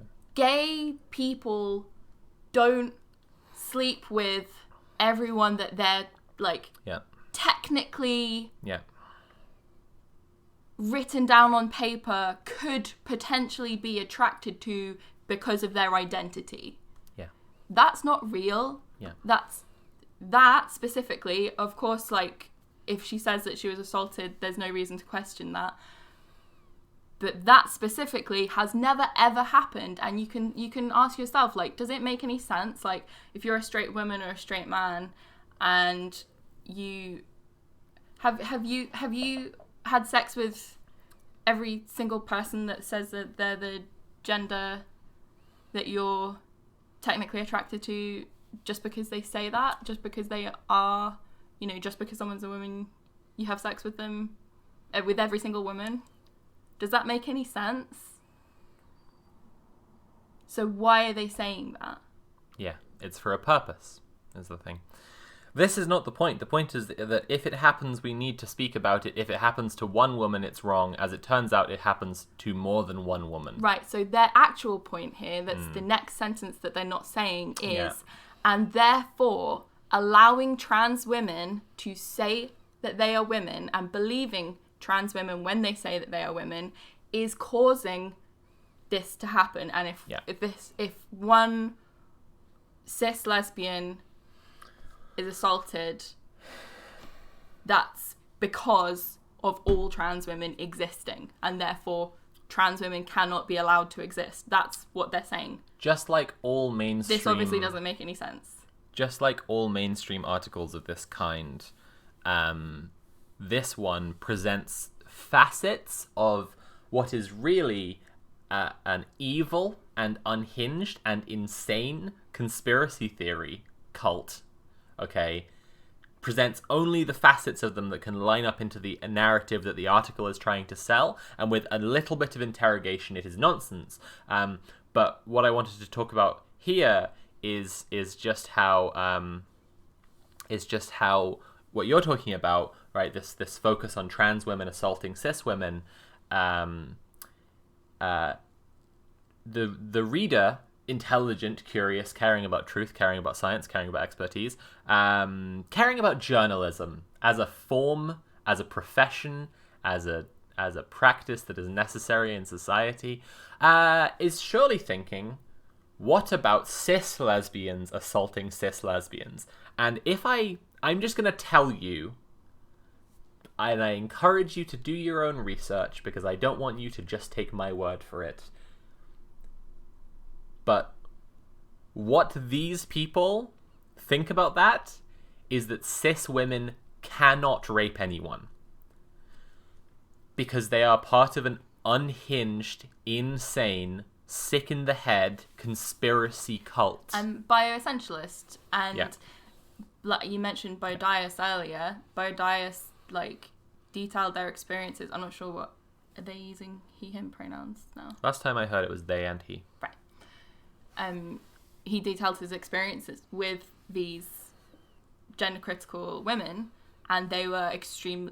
He detailed the sexual coercion that was absolutely rampant in these gender critical spaces, who were recruiting incredibly vulnerable people. Homeless people. He was homeless at the time when he was recruited into this movement and experienced sexual coercion from this incredibly abusive group of people. And these are the kind of people who are being given this platform to spread hate and fear about trans women. Right. And he detailed that while that was going on, they were telling him, and he identified as a woman at the time, right? They were telling him this can't be coercion, can't be assault, can't be rape, because women can't rape people. Because women can't. So that's cool. Right, let's get on to the next part of this article. I think it's also important to say that the kind of language that gets used here about trans women is in line with transphobes Jermaine Greer. Transphobes like this will describe the very act of existence as a trans woman, the very act of a trans woman describing herself as a woman, being a woman, as rape. And you have to understand that that's how they talk about trans women's existence inherently to understand the kind of language that's being used in this article. Yep. So let me go on to the next part of the article then. Oh good, it's Rose of Dawn, the single biggest exporter of brick-on-brick violence. Okay, let's go on. Trans YouTuber Rose of Dawn said some of her lesbian friends have been pressured to accept trans women as sexual partners.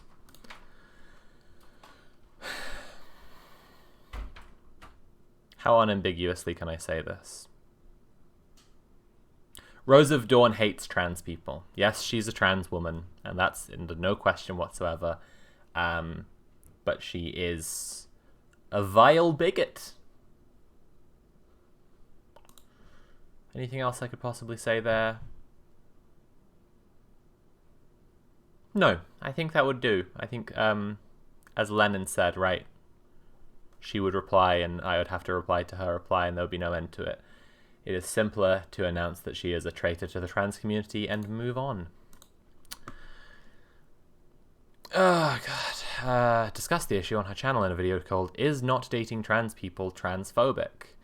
This is something I've seen happen in real life to close friends of mine. This was happening before I actually started my channel. It was one of the things that spurred it on, said Rose. What's happening is women who are attracted to biological females... and female genitalia. Yeah. Hey, I've joined her because I'm looking for lesbian. I just want to find some dates. And it's hard. Like, I only know straight people, and yeah. So I'm attracted to biological females and female genitalia, and so I'm just hoping that someone would like to go grab a coffee or something. I'm into rock climbing and roller derby. And biological females and female genitalia. So, just send me a message if you think that sounds nice. Are finding themselves put in very awkward positions where if, for example, on a dating website, a trans woman who approaches them and they say, sorry, I'm not into trans women, then they are labelled as transphobic. Right.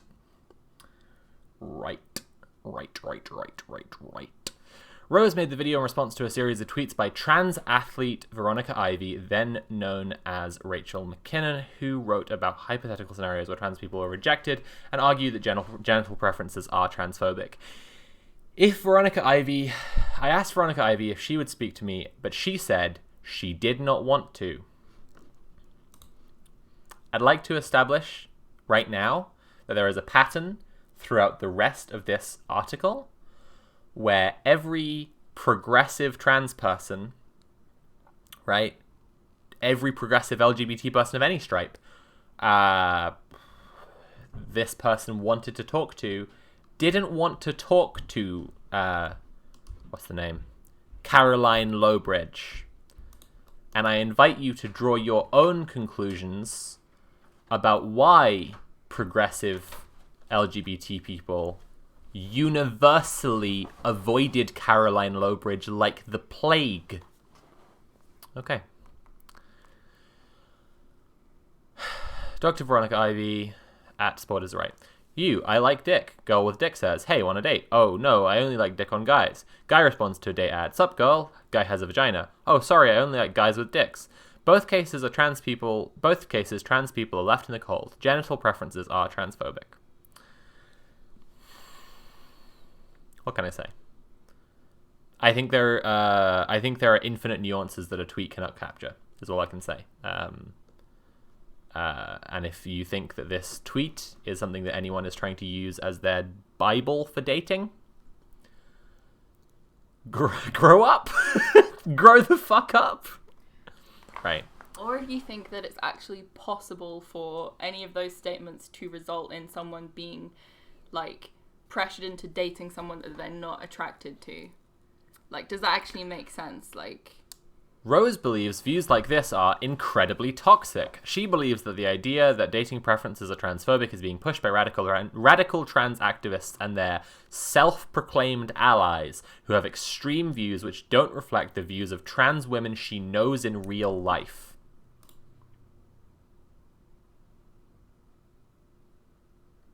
Come on. Come on. Come on. Come on. Come on.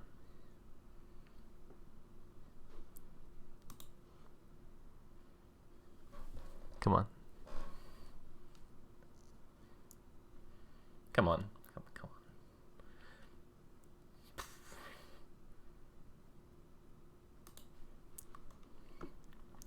on. Certainly from my own friend group, the trans women I'm friends with, almost all of them agree lesbians are free to exclude trans women from their dating pool, she said.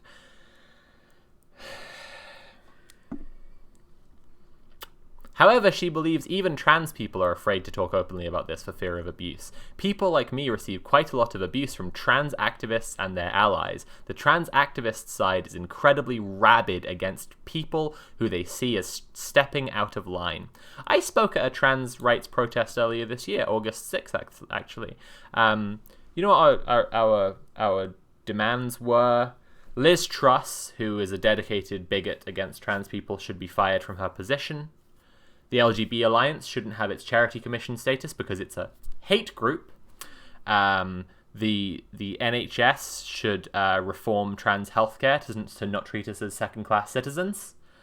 That was some trans activism. Anyway. Debbie Hayton, a science teacher who transitioned in 2012 and writes about trans issues, worries some people transition without realizing how hard it will be to form relationships. Although there is currently little data on the sexual orientation of trans women, she believes most are female attracted because they are biologically male and most males are attracted to women. If you, watching this, don't see the homophobia, not just transphobia, the homophobia going on there,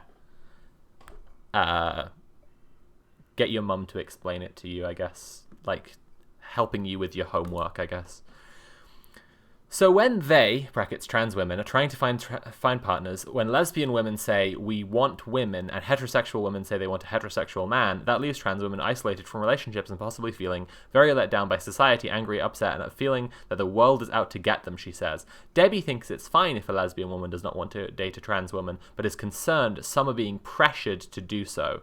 The way that shaming is used is just horrific. It's emotional manipulation and warfare going on, she said. These women who want to form relationships with other biological women, we've already talked about how that's a nonsense term, I'm not going to repeat it, are feeling bad about that. How did we get here?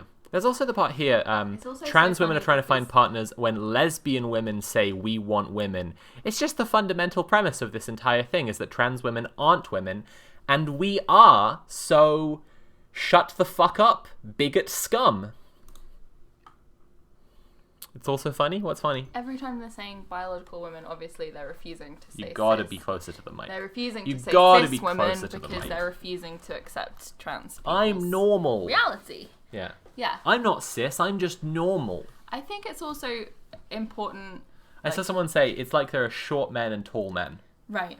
Right? And if you're not tall, you're short. Yeah, and you don't have to be attracted to short men, by the way. Like, you Right. might be missing out. You might be missing out on some incredible short kings, right? So maybe have a little think about it.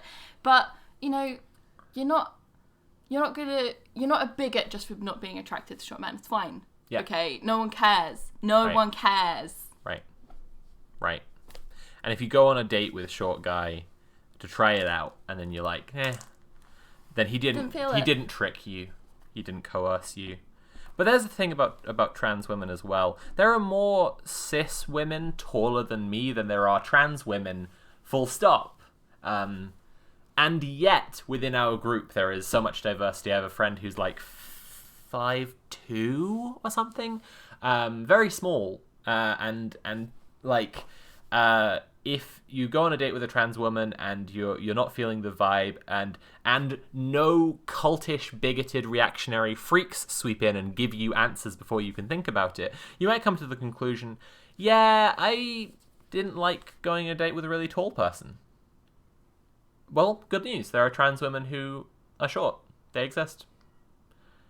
Or you go on a date with a trans woman and you're like, yeah, I didn't really like someone who was muscular like that. She was an athlete. She liked to do wrestling. That's her, and rugby. Those are her two sports.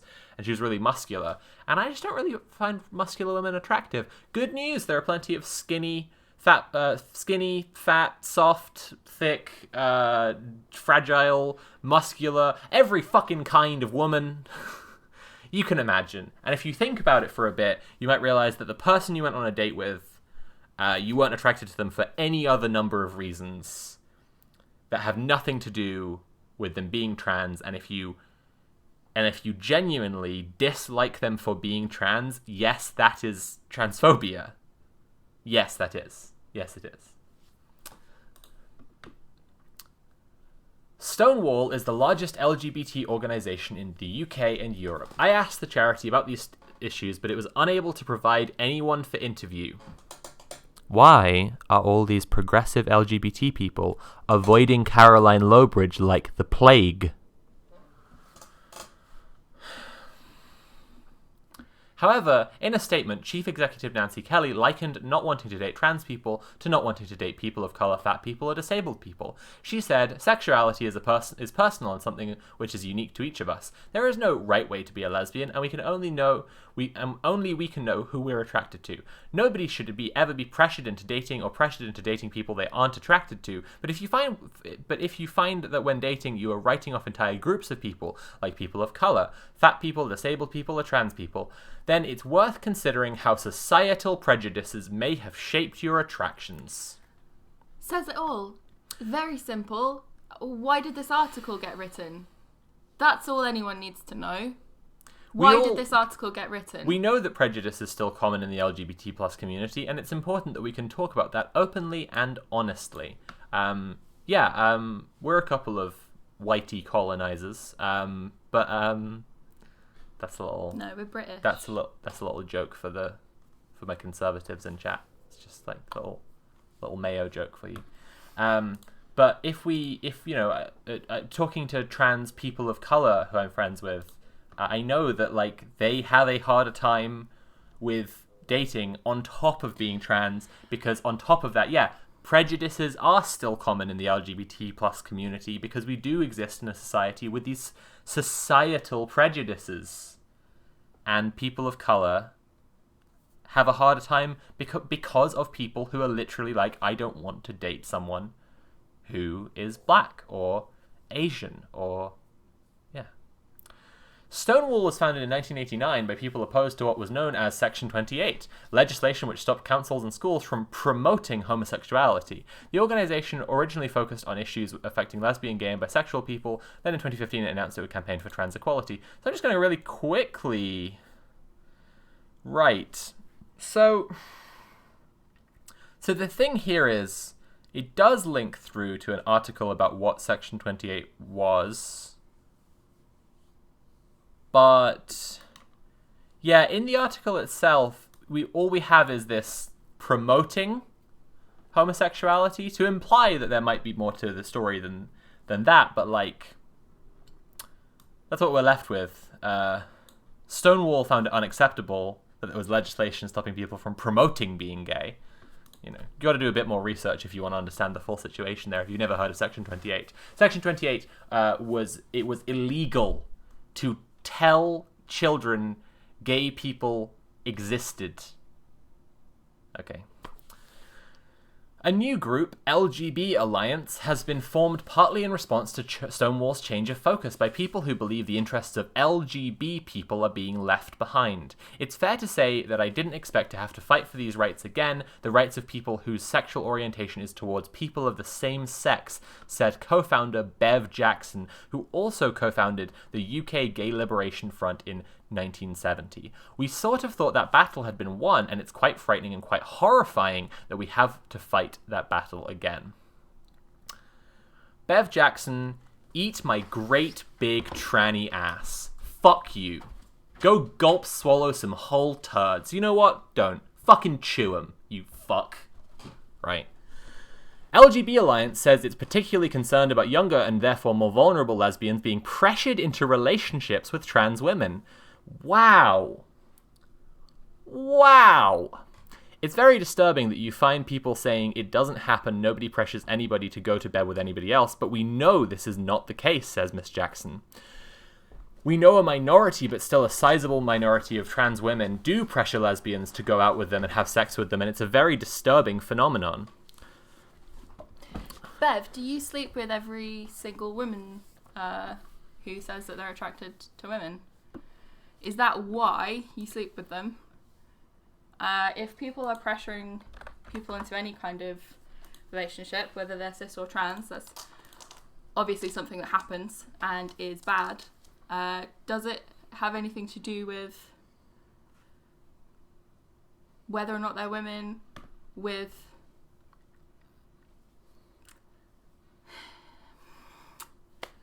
It leaves you at a loss for words, doesn't it? It leaves you quite frustrated, actually. Does the statement when stuff like this is published by the trans BBC? Women are women. Pressure people into. That's what they're trying to get at, isn't it? That is what they're fundamentally trying to get at. How does that make any sense? That you have to be willing to sleep with every woman who's a woman. So if trans women are women, then you're being pressured into sleeping with trans women, and therefore it's rape. And that's just gibberish and a hateful, bigoted lie, isn't it? And it is the exact same logic as if gay men are allowed to exist as men who are attracted to men, then that implies that it would be fine for you, a man, to have sex with that man. And therefore, you're being coerced into sex with that man. And that's just not true, is it? That's just not true. But it is the same logic being used here that was used against gay people previously. So, I asked Miss Jackson how she knew a sizable minority of trans women were doing this. She said, "We don't have figures, but we are frequently contacted by lesbians who relate their experience in LGBT groups and on dating sites." Why does she think there has been so little research? I certainly think research on this topic would be discouraged, presumably because it would be characterized as deliberately discriminatory project, she said. There was a study being done in America pretty recently into whether chemicals could be used to suppress dysphoria, as in gender dysphoria, as in feelings of discomfort living in a gendered role other than your authentic gender. Presumably not HRT chemicals. And here's the thing. There are chemicals that suppress dysphoria. It's called hormone replacement therapy.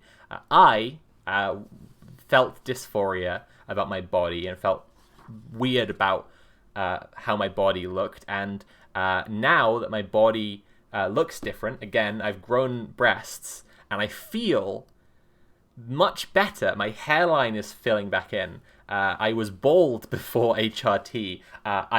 There are chemicals that help with dysphoria, but this research was into whether a chemical could be used that would make just the feelings go away without changing the body or allowing anyone to live as their authentic gender. And while on the face of it, that might seem like it's trying to tackle a feeling of discomfort that trans people experience, what that actually is looking into a chemical cure for transgenderism. And that's research that was funded and allowed to exist, and was being carried out, and included as part of the testing of the chemicals to see if they could work. They first had to induce dysphoria in trans people. So, for those who are watching who aren't trans, all I can say, and I will require you to take my word for this, is they were torturing trans people to test if this drug would work. That's all I can say. That is, by a legal, societal, colloquial, or scientific definition, whichever you prefer to provide for me, torture. And that's research that was going on and was funded, despite being very obviously a discriminatory project. But she thinks that surveys aren't being done because those would be considered to be too discriminatory against trans people. And obviously trans people control where the scientific funding goes, just like they control the media and they control the education system and what your children are being told. And they get to control which ones come into the country and which ones don't. And they're deliberately bringing in the bad ones. They're deliberately bringing in the bad ones to make the country worse. They control all of it, and they're making it those trans women. They're making it. They're doing this all. I'm highlighting this not just to make a point about how the logic is the same, but because the gender critical feminist movement frequently overflows with anti-Semitic bile frequently tries to claim that literally Jewish transgender women are controlling the media and manipulating it to control the world. I also just want to say they're writing this instead of talking about the LGBT conference yesterday, where a woman, as I already discussed, trans woman Jen Ives was faced with a hate crime. Yep. Harassed and abused and called a paedophile for existing. Yep. At a conference that she'd paid to attend, which was open to the public. She had every right to be there. She was bisexual, that's why she was there, but there are many straight people in attendance, obviously. They're writing this instead of writing about that. They're writing this to distract from that. But they're also writing this to distract from, and instead of writing about Wayne Couzens, a police officer who kidnapped and assaulted and murdered a woman. The Tory government, who have allowed hundreds of thousands of people to die, first through austerity and then through the coronavirus pandemic. Priti Patel trying to force in increasingly terrifying authoritarian laws to control the population. The Online Safety Act, and how the Tory government want to register people's legal identities to their social media profiles, to track what they're saying online. Instead of talking about the enormous proportion of police who actually have power over people who assault and abuse women, including their intimate partners, they're talking about a tiny, tiny, tiny proportion of a tiny, tiny, tiny proportion of people in this country. But I'll say why I personally think that the transphobic media has been ramping up in the wake of the LGBT Alliance conference. And it's not, in my opinion, to cover for what a horrific shit show that included a hate crime it was. It's because a whole bunch of the middle-class, white, heterosexual women who are in positions of power in this country have been reached out to and love-bombed by this fucking cult. And so they're going to conferences like that. Mm-hmm. And the reason that it's ramped up in the wake of that conference is because they were given their marching orders by a transphobic hate group. Yeah. And now they're coming out and gunning and going for us even harder. Like, is this just aside from everything else, is this news? This is a digest of gender critical anti-trans bullshit. It's not news. There's no events here. Nothing happened to generate this news article story. Should we go on? Right. I certainly think blah, blah, blah, but also the girls and young women themselves, since it's likely the shyest and least experienced young women who are the victims of such encounters, fuck you. Would be loath to discuss them. LGBT Alliance has been described as a hate group because it fucking is, you scum. Anti-trans and transphobic. However, Miss Jackson insists the group is none of these things and includes trans people among its supporters. A trans woman went to your conference, you fucking piece of shit, and when she revealed that she was trans, people screamed at her and called her a paedophile. There are trans people among your supporters? Fuck you. Fuck you. Fuck you. And again, this language of like, oh, you have to rescue the young, vulnerable lesbians from themselves because they don't know what they're doing. They might accidentally sleep with a trans woman who they're attracted and like it. Right. Oh no, horror. Right. Make no mistake, this rhetoric is a testing ground for how they will exterminate gays and lesbians after us. Make no fucking mistake. When this rhetoric works and they see it works, and they use it to push trans people out of public life and out of society, they will go, great, that fucking worked. Let's go for round 2. Gay men are trying to fuck your children. That will be the next step. It's already fucking happening. Anti-gay hate crimes are soaring across the country. Stonewall has been forced out of public policy. Right. The word transphobia has been placed like a dragon in the path to stop discussion about really important issues, she said. It's hurtful to our trans supporters. It's hurtful to all our supporters to be called a hate group when we're the least hateful people you can find. Have you ever... Hang on, please. We're white women. Have you We're ever... white women. You... Hey, no, not me. I'm a white woman. Have you... I'm not hateful. I'm a white woman. Have you ever... Person watching this at home, person watching the VOD afterwards, have you heard someone who actually campaigns for the rights of gay people, someone who campaigns for the rights of people of colour, right? Someone who is actually the least hateful person you can find, ever have to say, I'm the least hateful person you can find? Or can you think of someone else who said that famously recently? Because the one who comes to mind as soon as I see that quote is Donald Trump. Yeah, it came up. It's the literal immediate person I think of. I'm not a transphobe. I don't have a transphobic bone in my body. Right. I'm the least transphobic person that there is. I'm a white woman. Right. Are you hearing me? Woman. I'm a woman. And How white. How could I be hateful? And white, famously the most fragile of all the races. Therefore incapable of hating. I have a degree. And I'm a white woman. I'm really sad to say there's a lot more of this article to get through. Sorry.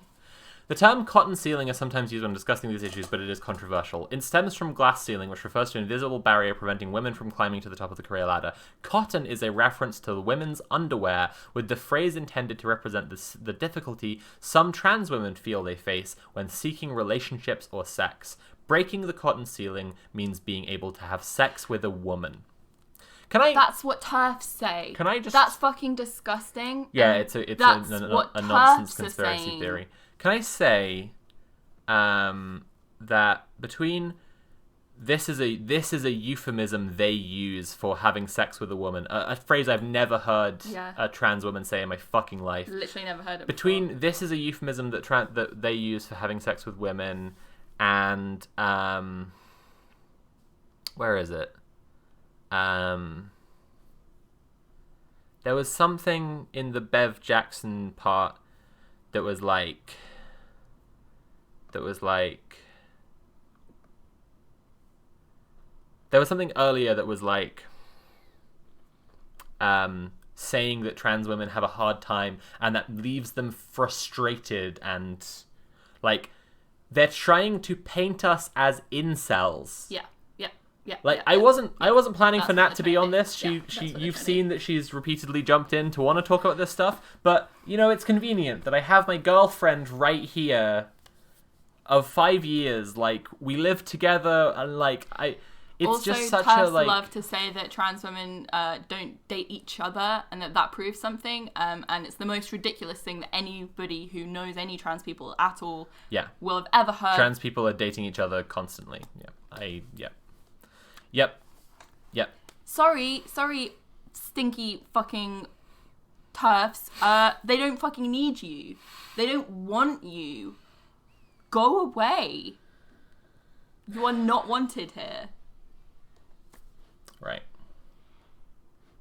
And that's what they're really upset about. They're upset that cis lesbians don't want to date them because they find them stinky and gross. I am distressed at how much of this article there is left to go, and I really need to pee, so would you mind reading the next bit for me while I pee and get myself a coffee, and I'll just be back as soon as I can. Yeah. Thank you so much. Writing for a while says T for T is to protect us from bullshit like this. Yes. I love you millions. Thank you.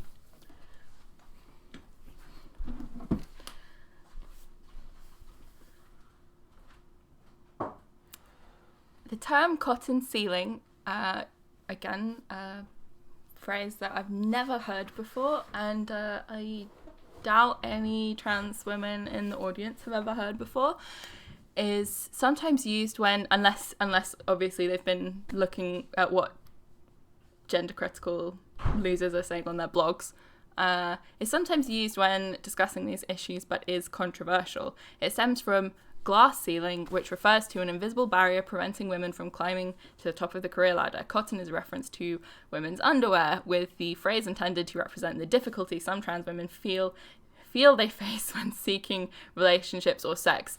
breaking the cotton ceiling means being able to have sex with a woman. This is the kind of thing that you'd think if you were a journalist, like you're like writing about stuff that's happening in real life, and you're a journalist, so you're trying to like inform people, right, about what's stuff that's happening and what people are saying. You might like actually like ask a trans woman, have like, what does this mean? Is that a thing? Because it sounds like they're making shit up. That just like reads like making shit up, right? Like there's no quotes. They've got quotes elsewhere, so they have talked to, people to write this article about stuff that they say is happening. They haven't spoken to a trans woman about this, but they're saying that that's what trans women are talking about. But they don't have anybody there to explain that. I just thought that was interesting. The term is first thought to have been used in 2012 by a trans porn actress going by the name of Drew DeVoe. She no longer works in the industry, and I have not been able to contact her. Why are you talking about her? However, I spoke to a former porn performer and director who believes she inspired DeVoe to use it. Lily Cade, who worked in the industry for 10 years, went by the label Porn Valley's Gold Star Lesbian because she only ever had sex with women. Can we talk about how insane this is? What is this article doing? What is this about? Now this is BBC News. This is BBC News.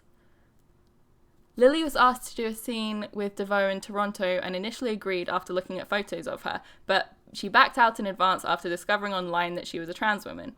My sex drive was oriented towards women, said Lily. I couldn't see past the fact that what I was interacting with was male genitalia altered by surgery. Right. So literally not even a near vagina there. Altered by surgery and not the reproductive organ of a female ape. And I just couldn't get past that. Why is this news? Feeling guilty. There's a lot of this is coming up again and again. This is so interesting. A lot of people who express feeling guilty. Why is your guilt about...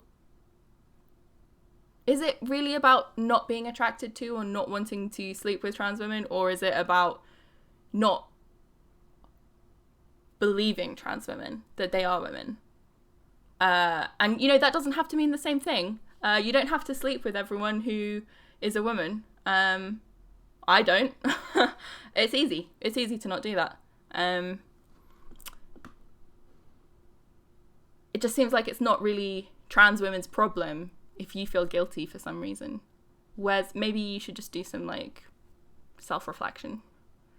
Just, think about, why am I feeling that way?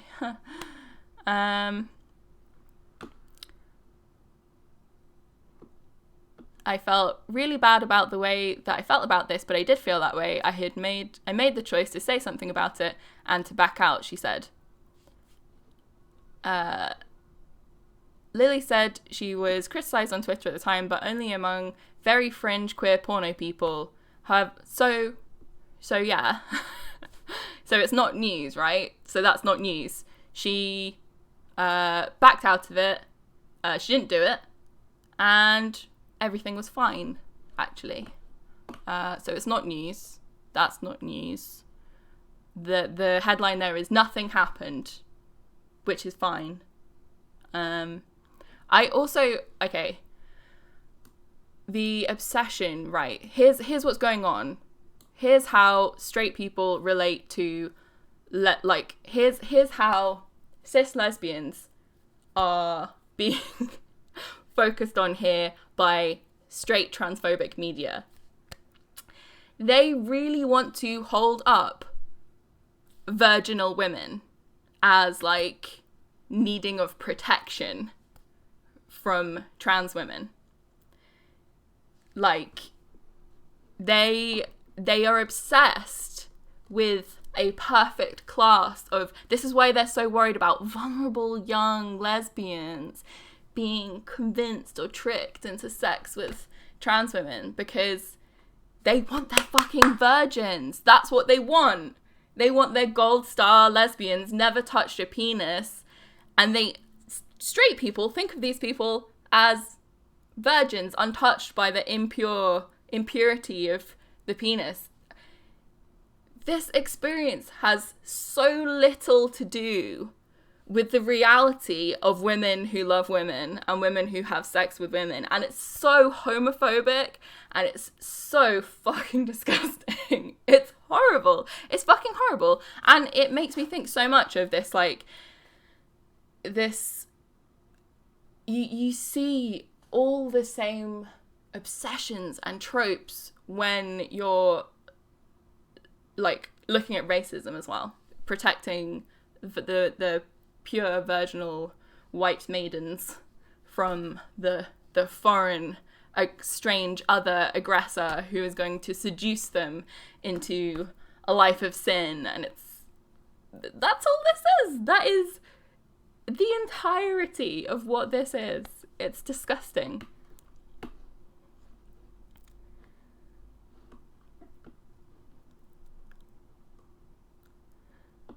However, the concept of the cotton ceiling came to wider attention when it was used in the title of a workshop by Planned Parenthood Toronto. The title of the workshop was Overcoming the Cotton Ceiling, Breaking Down Sexual Barriers for Queer Trans Women, and the description explained how participants would work together to identify barriers, strategize ways to overcome them, and build community. It was led by a trans writer and artist who later went to work for Stonewall. The organisation has asked the BBC not to name her because of safeguarding concerns. Yes, because this is an article that's written to convince the general public that trans women are all potential rapists. I wouldn't want to be named in this article either.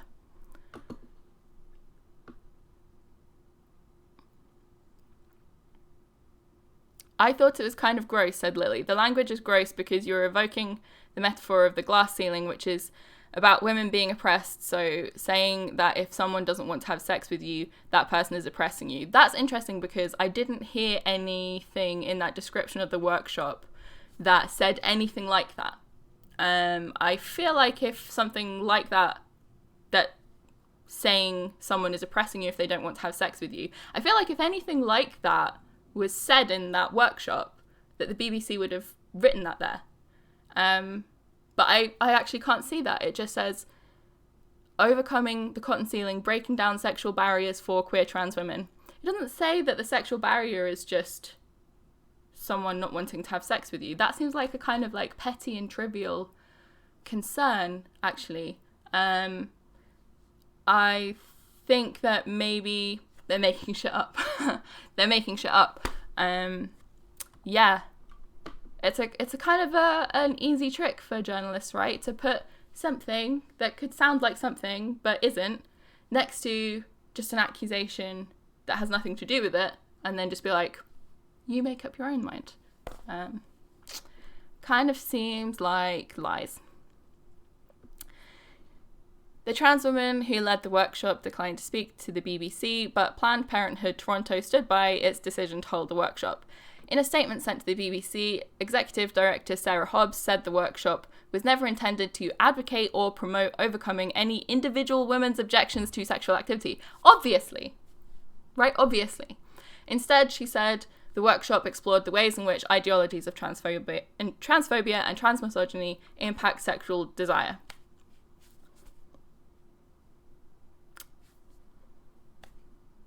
Right. Oh, God bless her, poor fucking Riley Dennis. Riley Dennis, who's fucking faced fucking hate campaigns for fucking years and years and years, now having her name and body of work shared in international news media organisation BBC, with her name and face attached. Great, okay. Who else was approached? In addition to Veronica Ivy, who else was approached? Right? Because that's what this is. This is a TERF blog. This is someone writing about their exploration into... They asked themselves the question, how are trans women a danger? And this is their exploration of that question. This is horrible.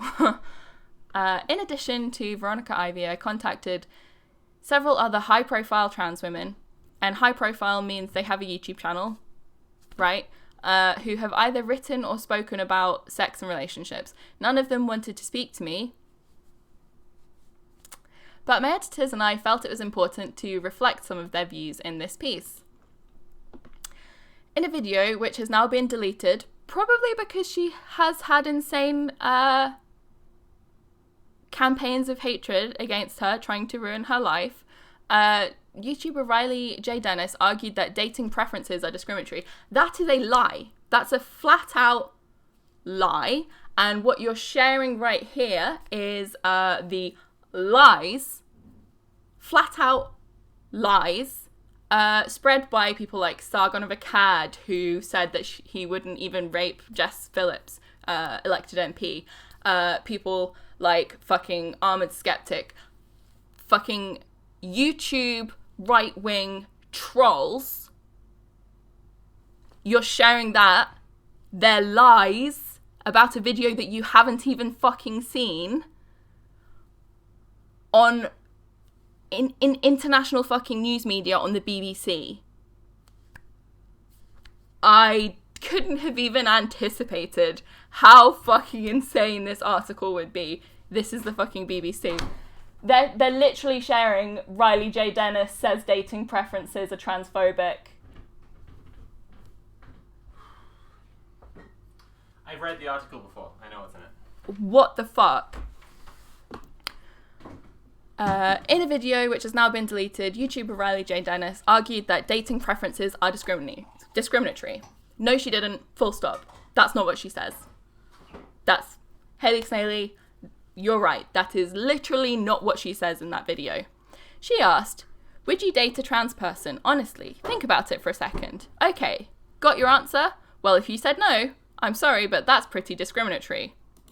She explained, I think the main concern that people have in regards to dating a trans person is that they won't have the genitals that they expect, because we associate penises with men and vaginas with women. Some people think they could never date a trans man with a vagina or a trans woman with a penis. But I think that people are more than their genitals. I think you can feel attraction to someone without knowing what's between their legs. And if you were to say that you're only attracted to people with vaginas or people with penises, it feels like you're reducing people to just their genitals. I know for a fact that she says in that video what basically amounts to they can be discriminatory and you could be missing out based on assumptions of how you would feel about people. And also she categorically does not say that preferences are discriminatory and that everyone should just date who they are attracted to. Did you already say that this shit comes straight from like fucking Sargon of Akkad, fucking right-wing skeptic YouTube Gamergate bullshit? No, I was wondering if you'd already read the bit where it said that Caroline Lowbridge had tried to reach out to all these people, and as I've been saying, none of them want to talk to her for some reason. I also noted the gleeful use of gold star lesbian, because what they really want is to protect a virginal class of women, which is what they see lesbians as. They see lesbians as virgins. Yes, that's right. That's right. Another YouTuber, Daniel Pergolini, made a video titled "The Cotton Ceiling, Transphobia, Sex and Dating, but not Transsexuals." She said, "I want to talk about the idea that there are a number of people out there who say they're attracted to trans people, and I think that is transphobic, because anytime you're making a broad generalized statement about a group of people, that's typically not coming from a good place. However," she added, if there is a trans woman who is pre-op and somebody doesn't want to date them because they don't have the genitals that match their preference, that's obviously understandable. Look, fucking... Yeah, it is, man. Yeah, it is. But if you don't believe she's a woman, that's transphobic. Like, this isn't fucking hard to pick apart, and none of us... And if you decide to use your... the fact that you're not attracted to someone as an opportunity to state, to try and convince people that trans women aren't women, that is transphobia, and that's what this whole article is for.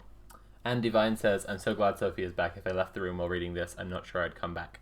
I did have to take a break earlier to just go and have a little cry in the other room, because it was too much.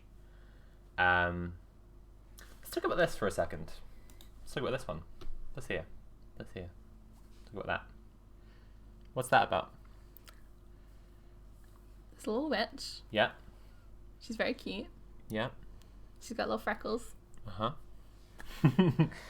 This is a tattoo I got to commemorate raising £100,000 for trans kids medicine, to get medicine to trans kids. I did that because there was an organized campaign by hateful fucking bigots like this that resulted in...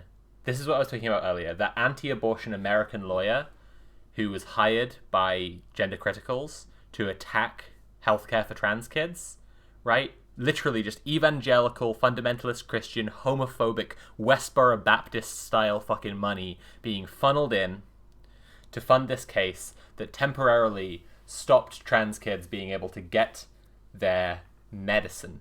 Taking medicine away from children. Children who'd already been prescribed that medicine had to be reevaluated according to a different standard because of this ruling. So we did a stream to raise money for Gender GP. We got them £100,000 to give directly to funding trans kids' medicine. While we were streaming, it was a 3-day stream, and on the morning of the 3rd day, I woke up. It's more your thing, because you saw it, because I was asleep. Yeah, I saw that Sophie's Twitter account had been taken down, and I was pretty upset because you'd fully lost your Twitter account before, and the reason that you'd lost your Twitter account before was because you said you made the mistake of replying to J.K. Rowling, who was sharing the infamous Wumben. There used to be a word, Wimpern. There used to be a word for this. Yeah. When J.K. Rowling got so upset there you go. You can't even say you're a woman people anymore. Who you get arrested. When J.K. Rowling got so upset about people who have periods being a term that was used, I replied to her saying that trans men and non-binary people who have periods also exist, and enough of these little freaks reported my tweet for hate that my Twitter account was lost. That was when I lost it previously. Yeah, but permanently had it taken down. On this occasion, I was upset about your Twitter account going down again. I didn't know how long it was going to be down for. We've been streaming for 2 solid days already. Yeah. I'd had to be on camera for 2 solid fucking days. Yeah. And I was sleeping, and you saw this. And I woke up, and Nat had a cry, and visibly had a cry, and said, "I'm so sorry."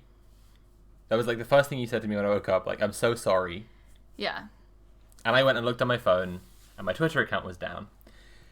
Because while these feminists have been claiming the image of the witch for themselves, claiming that there's a witch hunt against people by calling them transphobic, they've been trying to claim the image of the witch. What they had actually reported my account for is that I used one of my favorite paintings, Witches Going to Their Sabbath, as my banner image. And as a classical painting, as many classical paintings do, it contains a lot of nudity. And they had reported my account for nudity to have it taken down. And when I woke up and found out my account was suspended, all I had to do was change the banner image to not show women's bodies anymore in order to get my account back. And I got this tattoo. It's not the same painting. It's a different similar one, but I got this tattoo after raising £100,000 to get kids their medicine because these sick fucking freaks campaigned and hired an anti-abortion lawyer to get kids' medicine taken away. I got this to remind myself that it's witches who, against what the patriarchy wants, against what organized hate mobs want, work to bring communities together and do things like getting medicine for children. And I just wanted to talk about that for a second because the spirit of what feminism is about, the spirit of fighting for gay and lesbian rights, what that's about, is not embodied in the actions of these people. This is disgusting. Right. God, do I even want to read the rest of this? I'm just so tired at this point. Oh, look, they're citing a bunch of tweets as proof that people are pressuring people to sleep with women with penises. Right. Okay. A bunch of tweets. Come on. Come the fuck on. Just come the fuck on. You, the person... One of these tweets is saying lesbians don't date women because they are literally lesbians, they're attracted to women, not men, is transphobic. And so does the BBC endorse the idea that right. trans women aren't women? That's the only thing they're disagreeing with there. So what's the BBC's position on that? Why have they included that tweet? Annie says she gets contacted on Twitter by young lesbians who do not know how to exit a relationship with a trans woman. Break up. It's easy.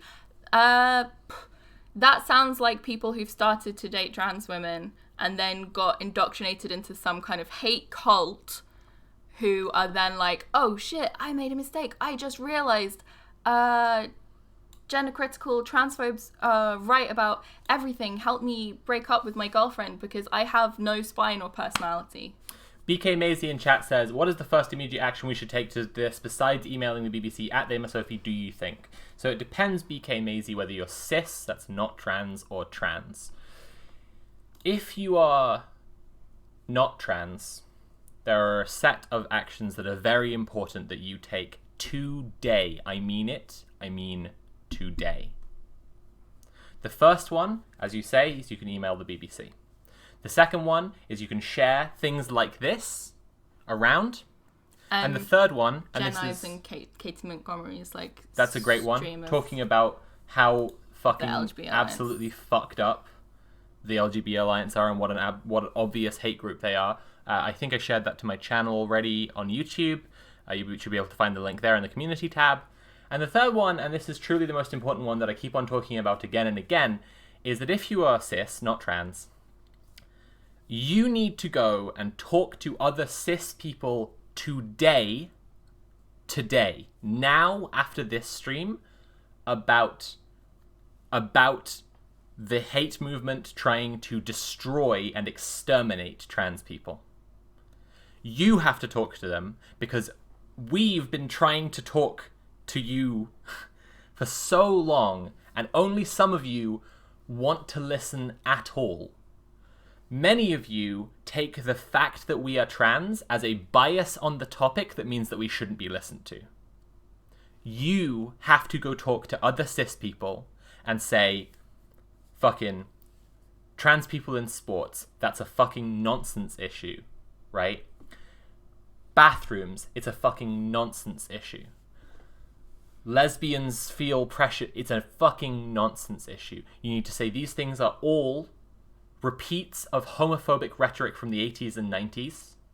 You need to say all of them are designed to prey on your ignorance, to trick you into siding with a genocidal hate movement. That's what you need to do. And if you're trans, There's only one thing you need to do today, which is to do your favorite thing, whatever it is. You just need to just go and just take care of you. Because I know that you're tired. Because I know that you woke up today and you saw this, and that you felt like the nourishment of sleep that you had received was gone instantly. Like all of your energy for the day had disappeared, because it's just yet another day on which the media of this country are publishing articles that are speculating about our genitals, that are calling us rapists. You, trans people watching this, need to go and get your favorite food, your favorite thing to do, your most comfortable clothes, and that's all you have to do today. That's it. That's all you have to do today. And cis people watching this, the thing you have to do is understand that if you don't take your time to explain to other cis people what is going on right now, you are taking part in this genocidal movement. You, cis people watching this, need to think about, I'm sorry, I know it's played out. I know people are sick of hearing this. You need to think about Nazi Germany and what you think of the Germans who didn't do anything about the Nazis, who weren't in the Nazi party, who if asked about it, would say that they liked Jews. You need to think about that. And I am sorry, and I know people are sick of this comparison, and they were sick of it when the alt-right started coming up in 2014, in 2015. They were sick of it. They were no, the Nazis is this thing from the 20th century. It's not now. That can't. That's a distasteful comparison to make. And then those people started murdering people in the streets. I, like so many other trans people I know, have an escape plan for getting out of this country. Not if, but when it turns that ugly.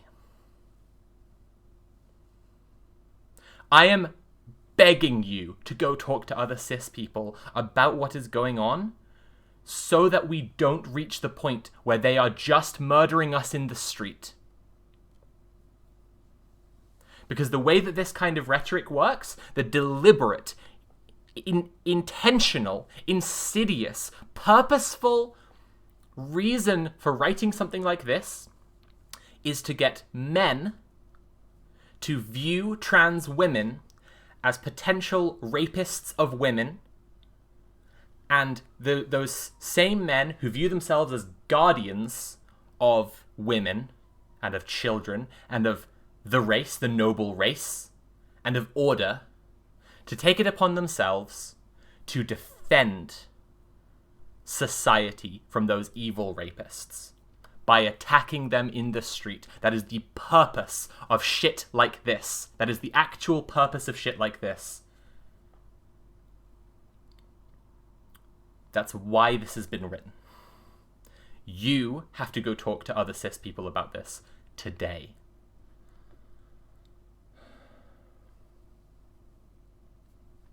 Anything you want to say before we wrap up?